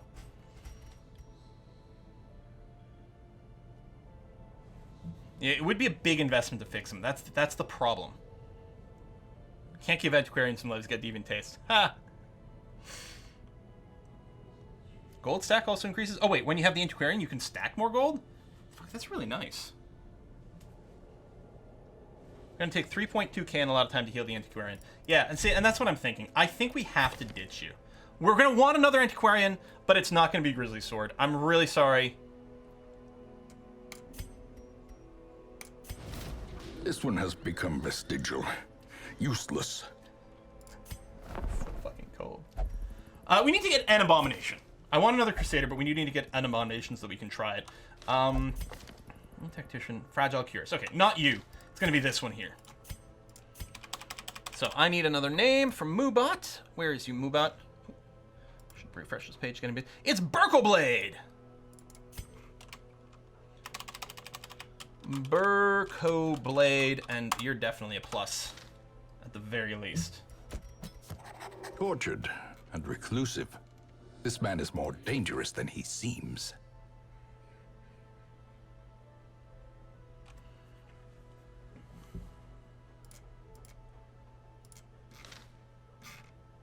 Maybe we'll leave it at this, comp-wise. Some of you may die. That's a sacrifice I'm willing to make. Firing the stressed-out paranoid guy. Can't possibly end well. Oh, man. I think we may just go with this. Now, let's figure out our next embark that we're going to do here. Fear of Beasts and Abominations, hilarious and appropriate. I do like that. And yeah, we'll plan on yanking these. I mean, at some point we may not shuffle them quite as much, but I think for now it's going to be okay. So where do we want to go? And we could go back to the Cove, but we could just do a new area. We haven't done the Warrens yet. Should we just do the Warrens, just to get a bit of a flavor? Ooh, nice Grave Robber trinket, +2 speed. Just done. All right, we'll go to the Warrens. Now, I don't remember. Did we have we have a Warrens Tactician and Snoopy. You do have a little stressed. I mean, 29's not impossible. Warren Scrounger. Okay, let's just to say. Oh, Technician and Explorer. Yes. I didn't want to get that.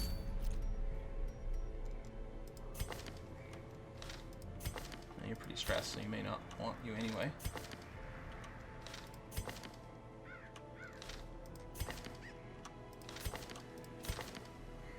Warren's Adventurer.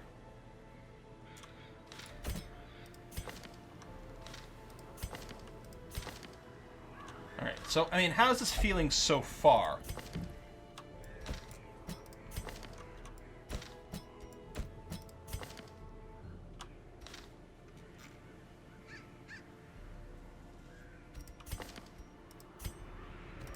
And we need a healer.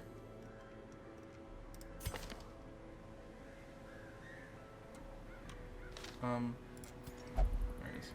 So Blue Link was really good. Thing is, if we're just having Blue Link heal passively is not sort of a winner. He's really good. I think, even though it's going to over heal his stress, I think we want to throw him for some stress therapy. I think we're going to bring in Vecca, because he does have the weird reconstruction. The tentacles, hand from the abyss, Damon's pull. Oh, yanks things and clears corpses. That's actually kind of handy.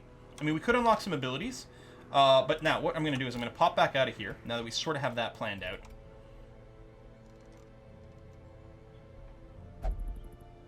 Snoopy might not need treatment. He might just be fine just like sitting out for 1 week and that'll be okay. But Blue Link and Puck and maybe Juna, I think it would probably be a good idea to give them a little something something. We don't need to upgrade these because actually they're going to overshoot on stress anyway. Let me throw you in there. And then we'll go to the tavern. Oh, someone's already oh no, someone's at the bar. Which can cause someone to become an alcoholic. Is this just stress recovery? Yeah, we're going to be fully de-stressed. Juna, you want to go to the brothel? I mean, Juna loves to flash people, right? So, what better place to go than the brothel? Juna says yes. All right, done and done. Confirm treatment. Yeah, you might have to go. You might have to get treated for something else after this. Have we invented antibiotics yet? I don't know. Equip a cheap trinket on the one gambling. Oh, can you gamble away a trinket? Would that like soak a loss or something? So it's Puck who's gambling. So like a trinket that I might not end up using. Like let's say this dodge stone because I'm not sure about it. Can lots of money too. Let's throw this on and see what happens. It's whiskey and chocolate. Who dat? It's Borg Boy. Hey, Borg. Hold on. I can't read it. Where's my window? This window. Borg Boy. Hey, Quill. Love watching you play. Any plans on doing your RimWorld playthrough since 1.1 came out? Well, Borg, we actually did play some on Wednesday. You can find the VODs here on Twitch. Eventually get uploaded to the YouTube as well. But yeah, absolutely. That has been played and will get played. People walking around in Black Plague Doctor uniform. Of course, antibiotics have yet to be discovered. Give him whistle too if one's bad. Like, can I load more than one on here? Alright, I like both of these. Oh, that's only if it's dark. Trap disarm trench isn't, I guess, kind of nice. I like the agility whistle. Here, well, I don't know. We'll do that. People are telling me to do things. I always listen to Twitch chat. You never steer me wrong. How we like the positioning? Oh!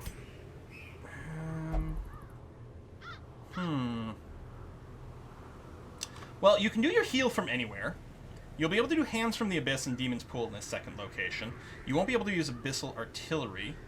What I might want to do, actually, on Vecca is unlock his Sacrificial Stab, so he's got another good ability right in the front. And we might want to level up some other people, too, I don't know. But for Vecca, who's still level 0, so I can't level up any of his stuff, but... yeah, I'm going to unlock Sacrificial Stab. Done. Now, who else are we bringing with us? We've got Shonix. Yeah, we got lots of people who are pretty good, and they can get the higher level stuff. I think I really like the abilities.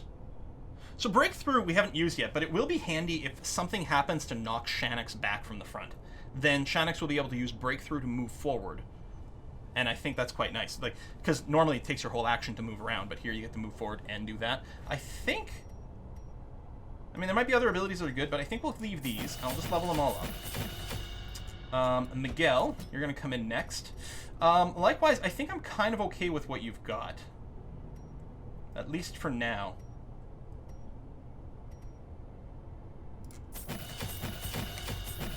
And we're bringing Crafty Old Goat. So we can't level up any of his, I don't know, abilities, but we could unlock something different. Buckshot's kind of cool. It hits both people in the front and does a knockback that could really disrupt enemy lines.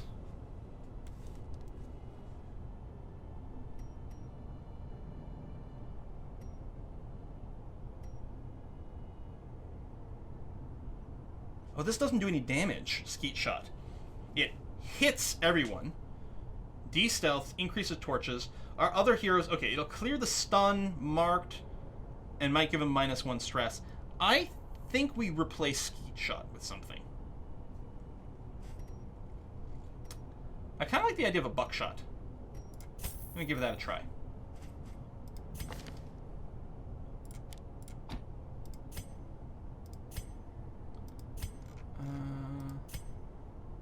Oh yeah. Oh, it's got the stun.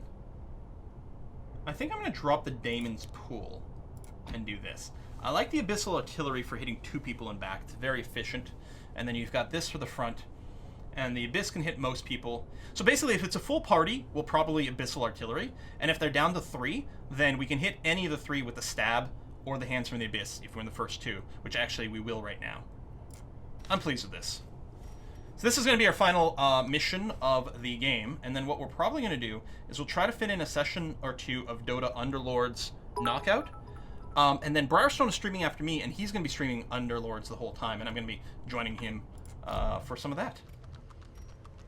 Okay, embark. So we didn't do it. We haven't done a single medium dungeon here, but you know what? I think this is okay. I think I was pleased with the composition. Oh.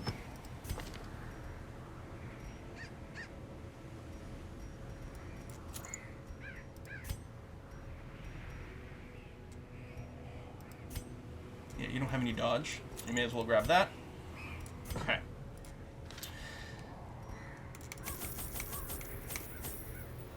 Couple of shovels. We got one of those. We got one of those. Da, da, da, da. 10 torches. Bandages and medicinal herb. Should I bring more? Oh, a lot of enemies have resistance to blight. More bandages. Alright, here, let's do it. Done. It's not medium. It's not medium, so we don't need more food. But yeah, if it was medium, I'd bring at least 12, possibly 16.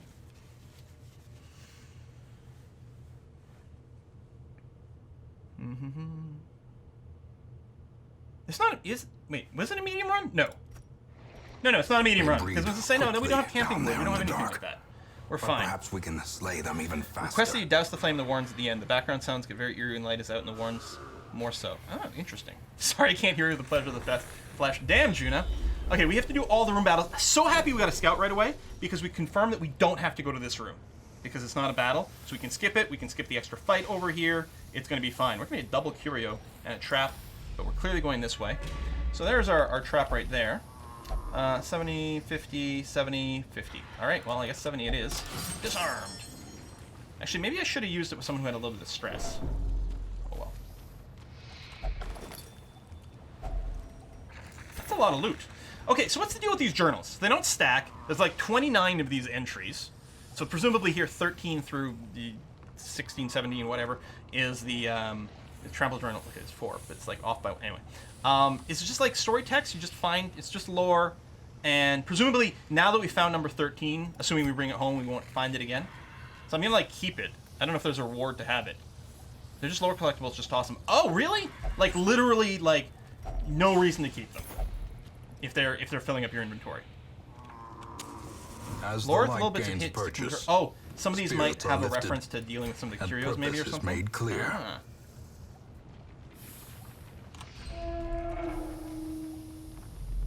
Can read them for flavor, just ditch them. They're not worth them. All right, well that's good to know.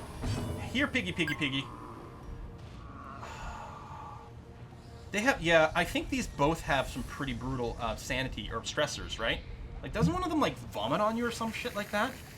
I have this vaguest memory from a long time ago. Oh, right, so I can't artillery there. That's what someone was saying. Yeah, that's a little unfortunate, but I think ultimately maybe okay. Are these Eldritch? No, humans and beasts. This does have, like, the 110% stun chance. And he's only got a 10% stun resist. Well, actually, they both do, but I can't hit the guy in the back. So if I hit him with this, he's guaranteed to be stunned. Unless there's some weird rounding math that happens. Yeah, the one in third position vomits and can give you diseases. Oh, man, that's terrible. I think we'll Iron Swan the guy in the back. Whoa! Hey, it's Banana Commander! It's Leap Day. My cousin's celebrating her 10th birthday today. Is she 40? That's awesome. It's true. Forget to acknowledge the fact that today's Leap Day. Happy February the 29th. Minus 50. So this won't do more damage than just hitting, because it's minus 50%, but it hits 2, so you're getting 100% damage. But that's a minus 10. That is not. I mean, you can shuffle people around. Oh yeah, he's not stunned anymore. Actually, okay, let's Buckshot after all. See if we can get him forward just to make sure that our meleeers can hit him. Oh, they both resisted the move. Never mind!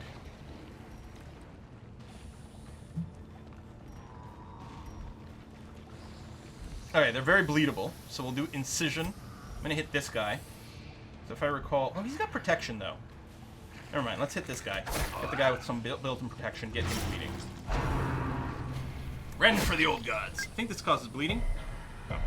Oh, a debuff and bleeding.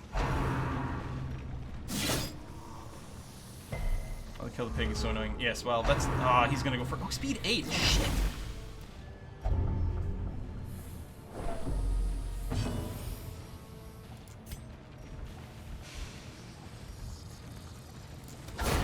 Continue the onslaught. Destroy them all.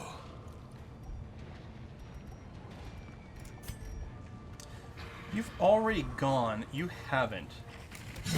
Their formation is broken. Okay. Maintain the offensive. Stab the pig. Meat's back on the menu, boys. As the fiend falls, a faint hope blossoms. We got the... Yeah, we got a disease here. We've got, it's COVID-19? What is it? What's the coronavirus? Is it COVID-19? Something like that. Minus 20% goddamn damage? Can we do anything about that now? Purge evil, restore purity. COVID-19.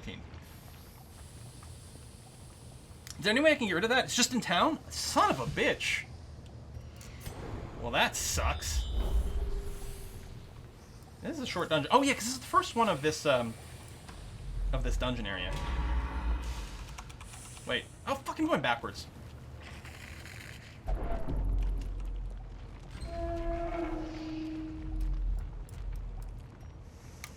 This way.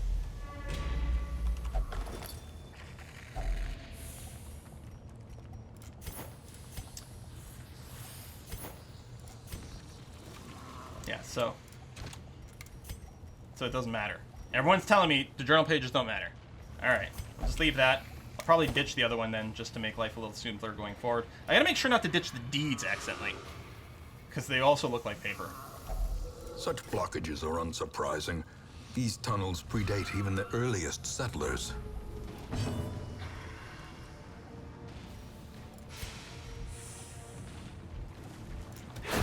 Be gone, fiend. I don't know if that was the right one to attack. Oh, okay, well, you'll die from bleed, which is gonna be okay.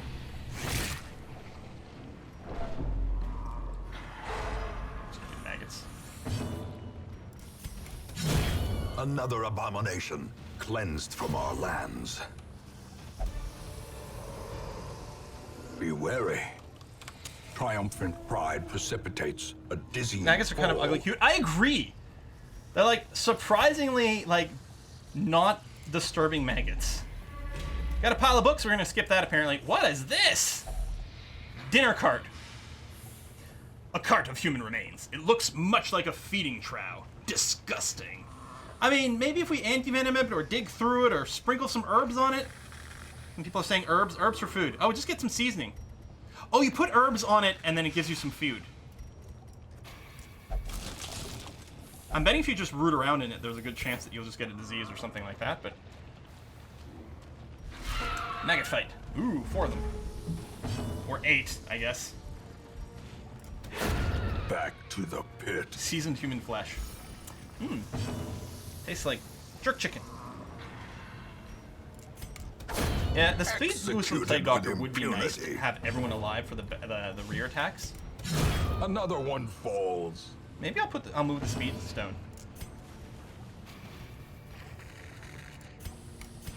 Drop a little heal. Oh shit, you hadn't acted yet. That was dumb. Because we're probably gonna take more damage. Well, especially on a crit!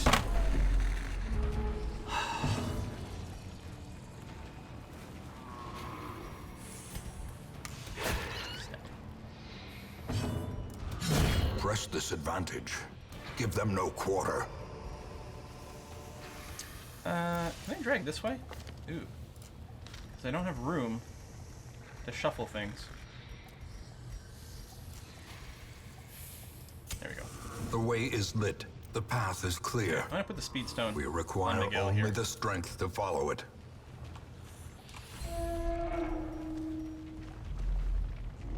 Empty room. Scouting. Ooh, reveal the trap. Very handy. Rack of blades. A rack of dulled, rusty knives. They're covered in fresh blood. Bandages so we don't cut ourselves? Oh! Chat's saying bandages. Bandages, bandages, shovel. Bandages protect the hero's hands during the search. Totally called it. More food, but a fair amount of money. Alright. A fortune. Shovel. Oh, shovel. Waiting to be spent. Ooh! I almost walked into that. 50. Alright, let's use you. And a bleed. That is quite a lot of bleed. There you go. Let's do this.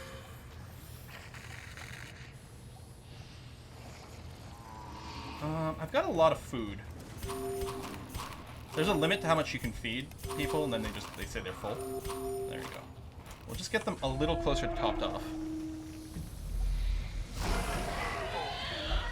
So many piggies. Squeal piggy. There you go. See, he's going first. And yeah, so we can either stun the 2 in the back, or drop a huge blight on the 2 in the back. I think the stun is probably... Well, I guess the question is, are we going to be able to kill these guys before they go for their surprise round? And I'm actually not sure we've got enough attacks in the back. So I think what we're going to do is we are going to go for the stun. Yeah, they only have 10, so they're guaranteed to get stunned. And then we can just focus on the guys in the front. Well, I mean, they do go a little fast. But no, this is okay.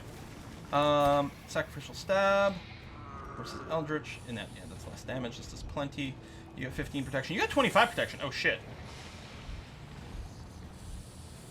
I still might want a hammer on you. So I could stab this guy. Yeah, this guy in the back will be really fast. Oh, this guy's still pretty quick, too, the swine drummer. Now, let me go and hit him. I'm not going to kill him, but he's still stunned. We still don't have to worry about him right now.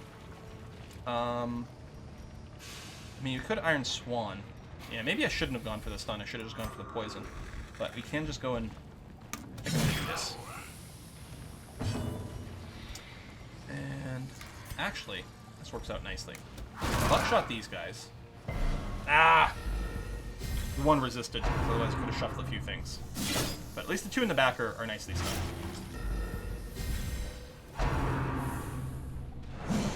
Hook where it hurts. That is a really disturbing ability name. Really, really disturbing. So I can't stun them again, but we'll go ahead and just plague them back. And that actually might be lethal for the drummer. Oh no! Did they both resist the blight? Only 40% chance. Oh, that is really unfortunate. Hook where it hurts. No!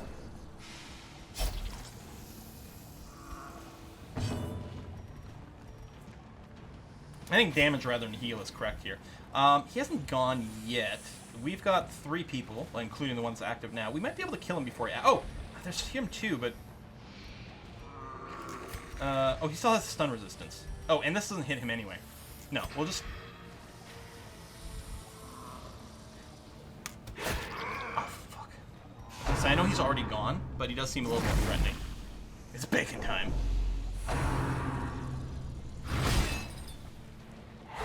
Oh, God. The stun on a character who hasn't gone yet this round.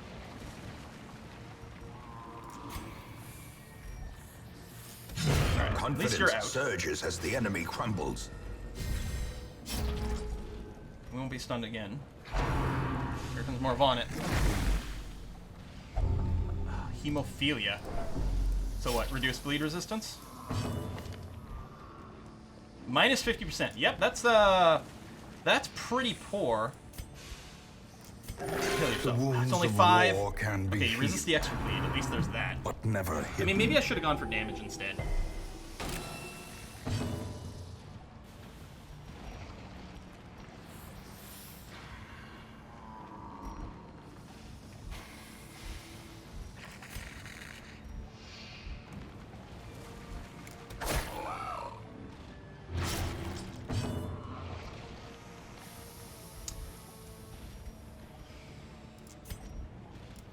I was gonna say, even if I roll minimum, he's gonna die to the bleed. Great is the weapon that cuts on its own.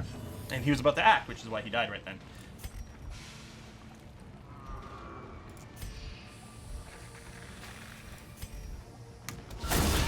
The ground quakes. Still not dead.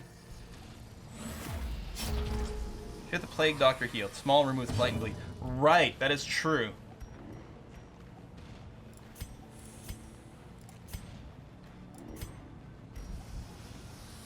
It'll hit for 1 point of damage. That's all we need. Well, plus it might have blighted him, which... It blighted his corpse.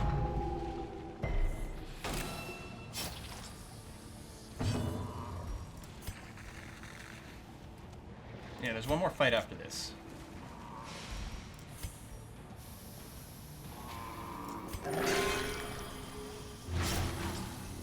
Undo some of our healing, but okay. This heal's fairly small. I think it's better to just shoot him. Or clearly I should have gone for the heal.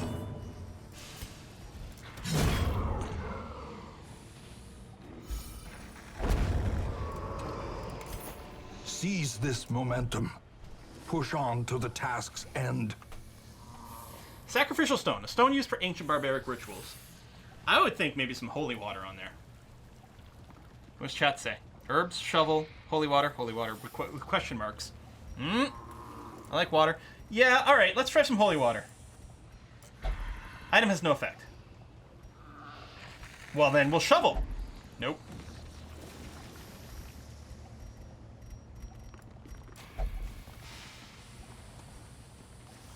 I mean, it's possible none of these things do anything.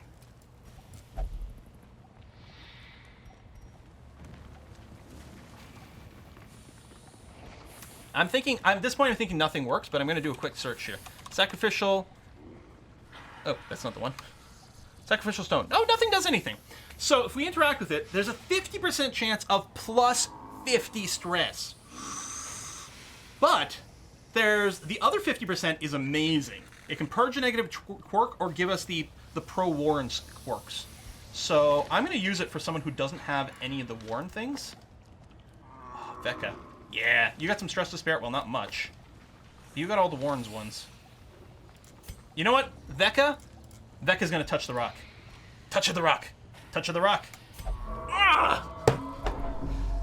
50% of the time, it fails all the time. You're only bleeding for... oh, 3 more rounds. Yeah, I'll manage you.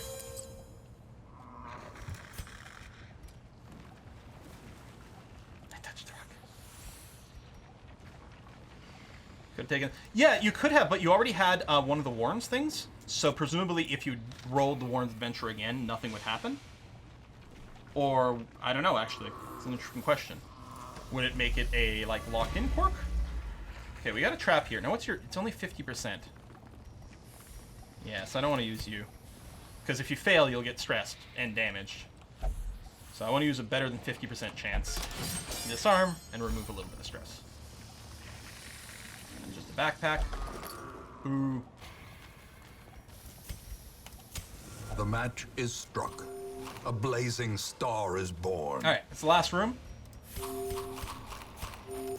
eat up.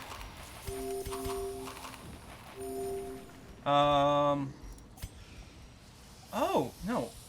Hey, is there not an item that you can use to give yourself percentage stress debuff protection? Maybe not. I just realized maybe that would be too abusive because you just, like, buy a ton of them and use them all the time. So this doesn't let us treat anything right now. Only cures horror, not stress. And maybe has an interaction. So it seems that Laudanum is not a very high priority item for us to buy going forward. I mean, unless we know we're going to get... Oh, yeah, the Holy Water gives you the resistances, but I don't think it's a stress resist. It gives you a resist to, like, conditions, right? I think. So we got a drummer. And some carrion eaters. I wonder what happens if we kill someone and they drop a corpse. Do you guys go, like, all ham on them? Ham. Pigs. Do I just stun the ones in the back? I think that's still the way to go. Oh, you have 50% stun resist. I mean, you would get stunned for sure. What's your blight resist? 40%. 100%. Oh, well, hell. Now I see what people are saying. Okay, so the Warrens are bad for, like, blight-based damage. Gotcha. We're gonna try for the stun. Mostly for the drummer, which is guaranteed. Hey, we got lucky. I guess we had a 60% chance to stun him, so that was fine. I mean, we could try to drop a stun on someone else, but I think the best thing to do is just to go stabby stab stab.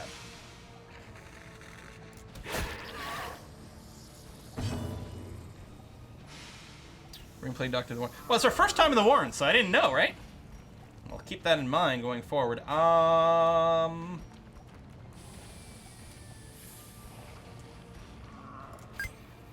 That's fine to just... I might be able to kill him before he goes. Although... Alright, we have the minus 20% damage debuff. Oof. Okay, even if we roll minimum, he'll die, assuming we hit. We rolled minimum! Okay. Now there's a corpse! Okay, he's munching on one of us. I guess we're already dead. We don't even know it. Okay, we got bloat. We got bloated. I guess the second room's in the sanatorium. Those are the ones that cure diseases, right? I'd have to roll max damage. I mean, I could try to drop a stun on you, but the percentage odds aren't that great. No, we just stab. 15% chance to crit. I don't know. To say, if we roll max, or if we crit, we can probably kill him. Although, it does open up an awkward situation for the Hellion. But not that awkward, because you get Iron Swan! Eradicated.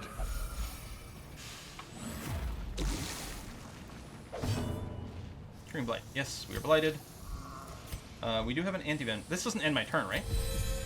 No, good. Excellent. I can't incision you. It does no damage, and they're at 100% blight resistance. Okay. Oh, are you stun resisty? Yeah. Well, that's all pretty crummy.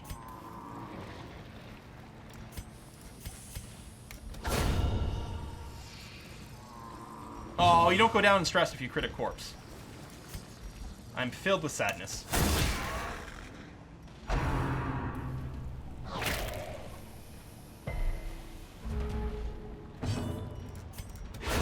A devastating blow.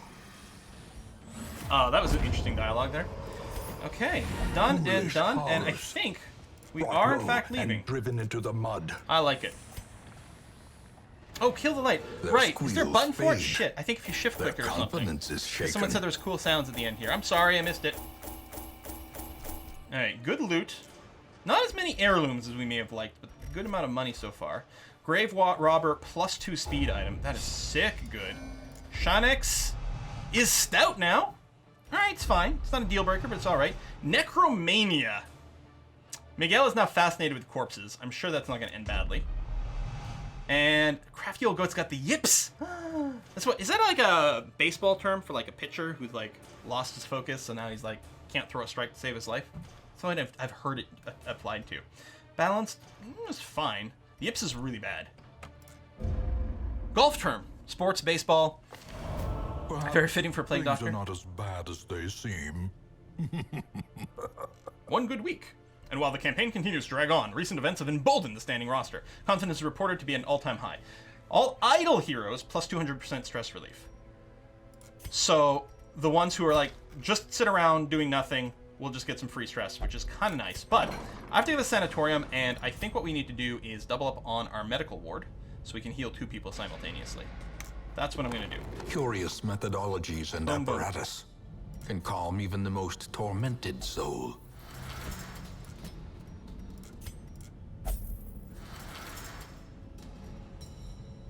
Okay. Do aggressively try to remove some quirks here. Kind of feel like that might be a good play. Wow, Chonix is really quite strong. I was saying we could like get rid of well, we probably want to get rid of them before they get severe, right? Like I think maybe get rid of soft on Chonix. I don't know.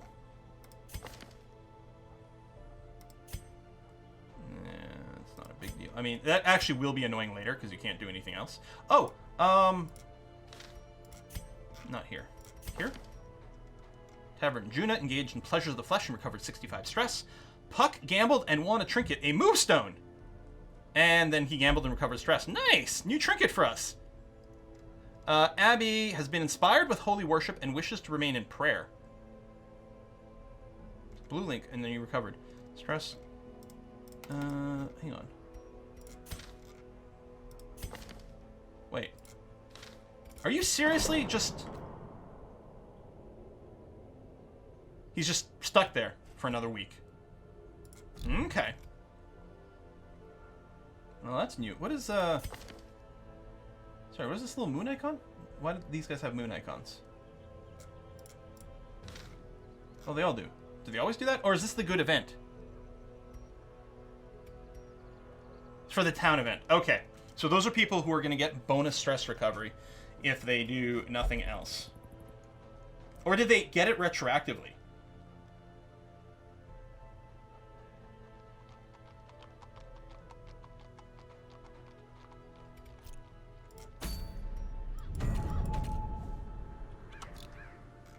No, okay, no. They've got the symbol now. Okay.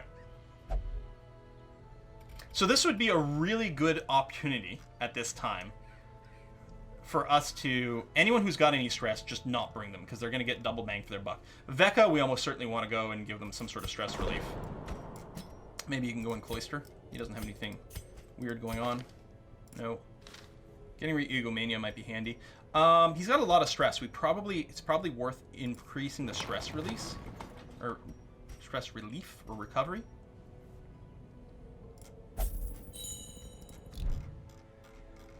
But yeah. Well, we're going to stop here. That was a good... Man. I actually think this was way more fun, because I tried to record a couple episodes of this before, like this week, because I was like, you know what, it's time to do a series. I recorded a couple, and it was okay. But it was not as much fun as this. I think rather than traditional Let's Play, I think this fits in much better as a stream game. And this might stick around for kind of a Saturday thing for a little bit. We'll see. We do have some money, and yeah, we got the new trinket over there. Well, first, I'll check for trinkets, although I don't think that's really what we're looking for. I mean, this one's at least always positive, but it's not one that matters. I think mostly we may need to upgrade. I guess it's just more trinkets. I don't know if it's better trinkets or just more trinkets, but it increases the chance that you might get rare ones. I think the money is probably best spent at the guild and the blacksmith, right? You have to see 1917. Oh, I haven't seen that yet, yeah. Oh, Darkest Dungeons on sale on GOG right now? Nice. Well, there you go. Rather than Steam, go to GOG right now, apparently, to pick it up. That's awesome. Chat makes everything better. Used to play this, but never beat it. Do you wait until max level to go to Darkest Dungeon? I don't know, Kevron. I last played this 5 years ago. It was pre-release still, and I never got really far. There weren't as many dungeons. I don't think there was the darkest dungeon at the time, despite the name. Or, I don't know. I can't remember. I'm going to have to watch my old videos and see. And yeah, our party's full right now. We can't really embiggen it. We've got some more people waiting. And so now it's really, you've got to start looking at people and being like, kind of aggressive about the cuts. Like, Roadster Tracker over here. We're like, yeah, -2 speed of torch above 75. That's really sucky. You're still level 0. We haven't invested in you. So the question is, there's another Vestal waiting here. Is this better? Religious Visions and Delusions. Stress versus Unholy. Quick Reflexes is nice. The Wheeled Scrounger is pretty nice. Like, do we just replace you with, like, Roadster Tracker version 2.0? One of the things to consider as well is what abilities they have unlocked, because, of course, you'd have to pay to unlock the ones that you really want. Yeah, Phobia of Satan. Like, what a weird phobia to have, being scared of the devil. I don't know, he seems pretty cool. His nightclub's awesome. And he's very handsome. Yeah, Quick Reflexes, yeah, I agree, must be one of the best quirks. Like, once we hit 5 quirks on someone, if they're going to get another quirk, like, either side, really, positive or negative, right? So let's say they have 5 positive quirks, and they're meant to get another positive quirk. It will replace one of the ones at random. So then when you want to start locking them in. But we don't have to worry about really locking down quirks until they're at 5, or maybe 4. Like, if they're already being sent to the sanatorium to maybe get rid of a negative quirk, maybe that's a good time to lock in a positive. But it's like something like $7,500, like gold, to lock in a quirk. So it's like really expensive. You have to be like very, very consistent about stuff. Give Juna another plus unit grid. Well, I mean, that's not a bad... I mean, Juna crushed it. Getting rid of Dark Temptation on Juna might be a hugely valuable thing. Because this is going to be, like, interaction with random curios that could lead to more badness, more negative traits, or something that happened at the worst possible time. The +5 accuracy is insanely good. Like, the +2 speed is really good, but I really love this +5 accuracy. The dud hitter I'm not bothered by. Dark Temptation's a bit bothersome. Yeah, I am kind of inclined to agree. See, I had to click it twice there. And I definitely didn't move the mouse. I mean, obviously it would mean we wouldn't bring you here, but I think if we remove this, $1,200. The only downside here, like, $1,200 is meaningful, but isn't the end of the world. The downside is it means we don't bring Juna on this next adventure because she's going to be busy in the treatment ward. But I really feel like if we left that there, it could snowball into Juna being an amazing character to being utter garbage. Like, if it just goes badly, that could get there. So I think this is going to be okay. Total gold count, right down... Oh, I'm standing in front of it. I didn't realize. Sorry about that. It's 20,000. 20,000 gold. Yeah, I like it. Let's do this. Remove Dark Temptation. Is that device entirely necessary? Shut up! We're gonna strap you down here.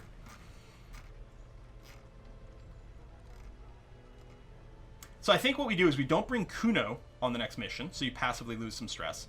And probably the same with Krukint. But we have a lot of people with basically no stress right now that we could bring on whatever our next mission is. Shonix will probably leave you parked as well to go and burn that off. What is this? 7 stress. And people, are you saying you lose 5 per week? So, I mean, you lose 10 this week, so it's a little overkill, but yeah. I don't think we're going to lock in Natural Swing right now because, while it would be sort of time efficient, it'd save us a week later. It's so early, we're not at risk of randomly losing that quirk, as far as I know. Not for a long time. And by the time we're going to want to, like, we have so many quirks that we're going to want to lock one in, I'm willing to bet Juna's going to have developed some more negative quirks. Maybe the next time we'll have 3 positive quirks, but that'll be the right time to lock it in. Yeah, locking in is late gameplay. That's what I think as well, Hologram. I think, ideally, the sweet spot would be if Juna was, like, kept being a pro-hardcore character throughout. We get him leveled up, you know, he gets the full resolve, we level up his skills, his weapons, and everything like that, and then, yeah, lock him in. I mean, that's the dream, but who knows what'll happen. For all we know, the next time we go out on a dungeon run with Juna, she dies. Flash too many people. Flash the wrong person. Because there is permadeath on your characters here. Yeah, alright, we're going to wrap it up. I like this. And I don't know what we'd run next time. Probably finally start doing some medium runs. Oh, it's interesting. I guess, are there always the same sort of fixed number of missions? Because for a while there was like a ton listed in the ruins. But that was before we unlocked some of these. Maybe there's a fixed number of them. I don't know. And one of the things I'm going to have to do is take notes of which one of these tends to have more resistance things. So, like, Ruins has a lot of skeletons, which means bleed is bad, but anyone who does good against Unholy is strong. I might even, like, want to make little notes, like, the little plus and then put in, like, R for Ruins, W for Warrens, or W for Wield. Okay, that's too many W's. Warrens. Oh, we can use an R for Warrens. Actually, we might, and then a U for Ruins. Like, something like that, just so they can at a glance know, like, okay, who's my hit squad for the Cove? Oh, it should be these 4, maybe. Blight's really good in Ruins. And yeah, that's what it sounds like. So it sounds like Ruins, you want Blight. Warrens, you want Bleed. I don't remember the other 2. But. And then, I think there was a lot of Eldritch in the Cove. So anyone who's, like, good versus Eldritch, send them there. And then, of course, you've got your Explorer and... what's the other thing? Tactician. Explorer and Tactician. Plus 15% damage in the Warrens. Like, that's a lot of extra damage in that location only. But yeah, Snoopy, he's one of our starters, and your starter Highwayman starts with Hard Noggin and Quick Reflexes. Both of them are insane. The speed boost is good. Stun resist, I mean, it's not often you get hit by a stun attack, but holy crap is it good to be able to resist it. Wheel Bleed is also generally fine. Cove, you want Armor Piercers. Right, yes, that's true. And Blight. Okay. So, yeah, next Saturday. Now, the big question will be Wednesday. So, Monday, our next stream. By the way, we are still going to play some Underlords in a second here. But Monday, our next stream is going to be Hearts of Iron 4. We're going to be continuing our run as France in La Resistance. Very excited about that. Here, I could... Monday, we're going to be playing some Hearts of Iron 4 from Paradox. And then Wednesday, the question becomes... do we continue RimWorld as a stream, because that was really exciting, or do we go back to Civ? Maybe we continue RimWorld as a stream. Maybe I start something I haven't done at this point in years. Maybe I start a non-stream Civ game. How long has it been since I've played Civ when it wasn't on stream? Maybe I'll just do that. There we go. Then I get the best of everything. That might be the plan. So, Monday, Hearts of Iron 4. Wednesday, probably RimWorld. Next Saturday, I'm thinking more of this goddamn thing. As for now, we're going to do some Dota Underlords. And if you don't want to stick around for that, hey, that's fine. Totally cool. I get it. Although, hopefully you do, because it's a lot of fun. Otherwise, there should be some more videos hitting the YouTube soon. So, give me a moment. I'm going to get a beverage to assist with this. We'll load up Dota Underlords, and we'll be ready to go in a minute. So, if I just... it auto-saves all the time. I think it even auto-saves, like, in every battle. It's like Slay the Spire that way. You can't save scum, because I think it's just, like, you're still there in every battle. So we can just exit. I think we're okay. And, yeah, let me load up Dota Underlords. So, what we're going to do is I will post the password for the game in the subscriber-only Discord channel first. So if you're a subscriber, instructions down below for how to get in there. I'll post it there. We'll give subscribers, 30 seconds or something like that to jump into the game. If they don't fill up, then we will show everyone the password so that people from chat can join in as well. So even if you're not a subscriber, get your Underlords loaded and ready to go, and I will be right back.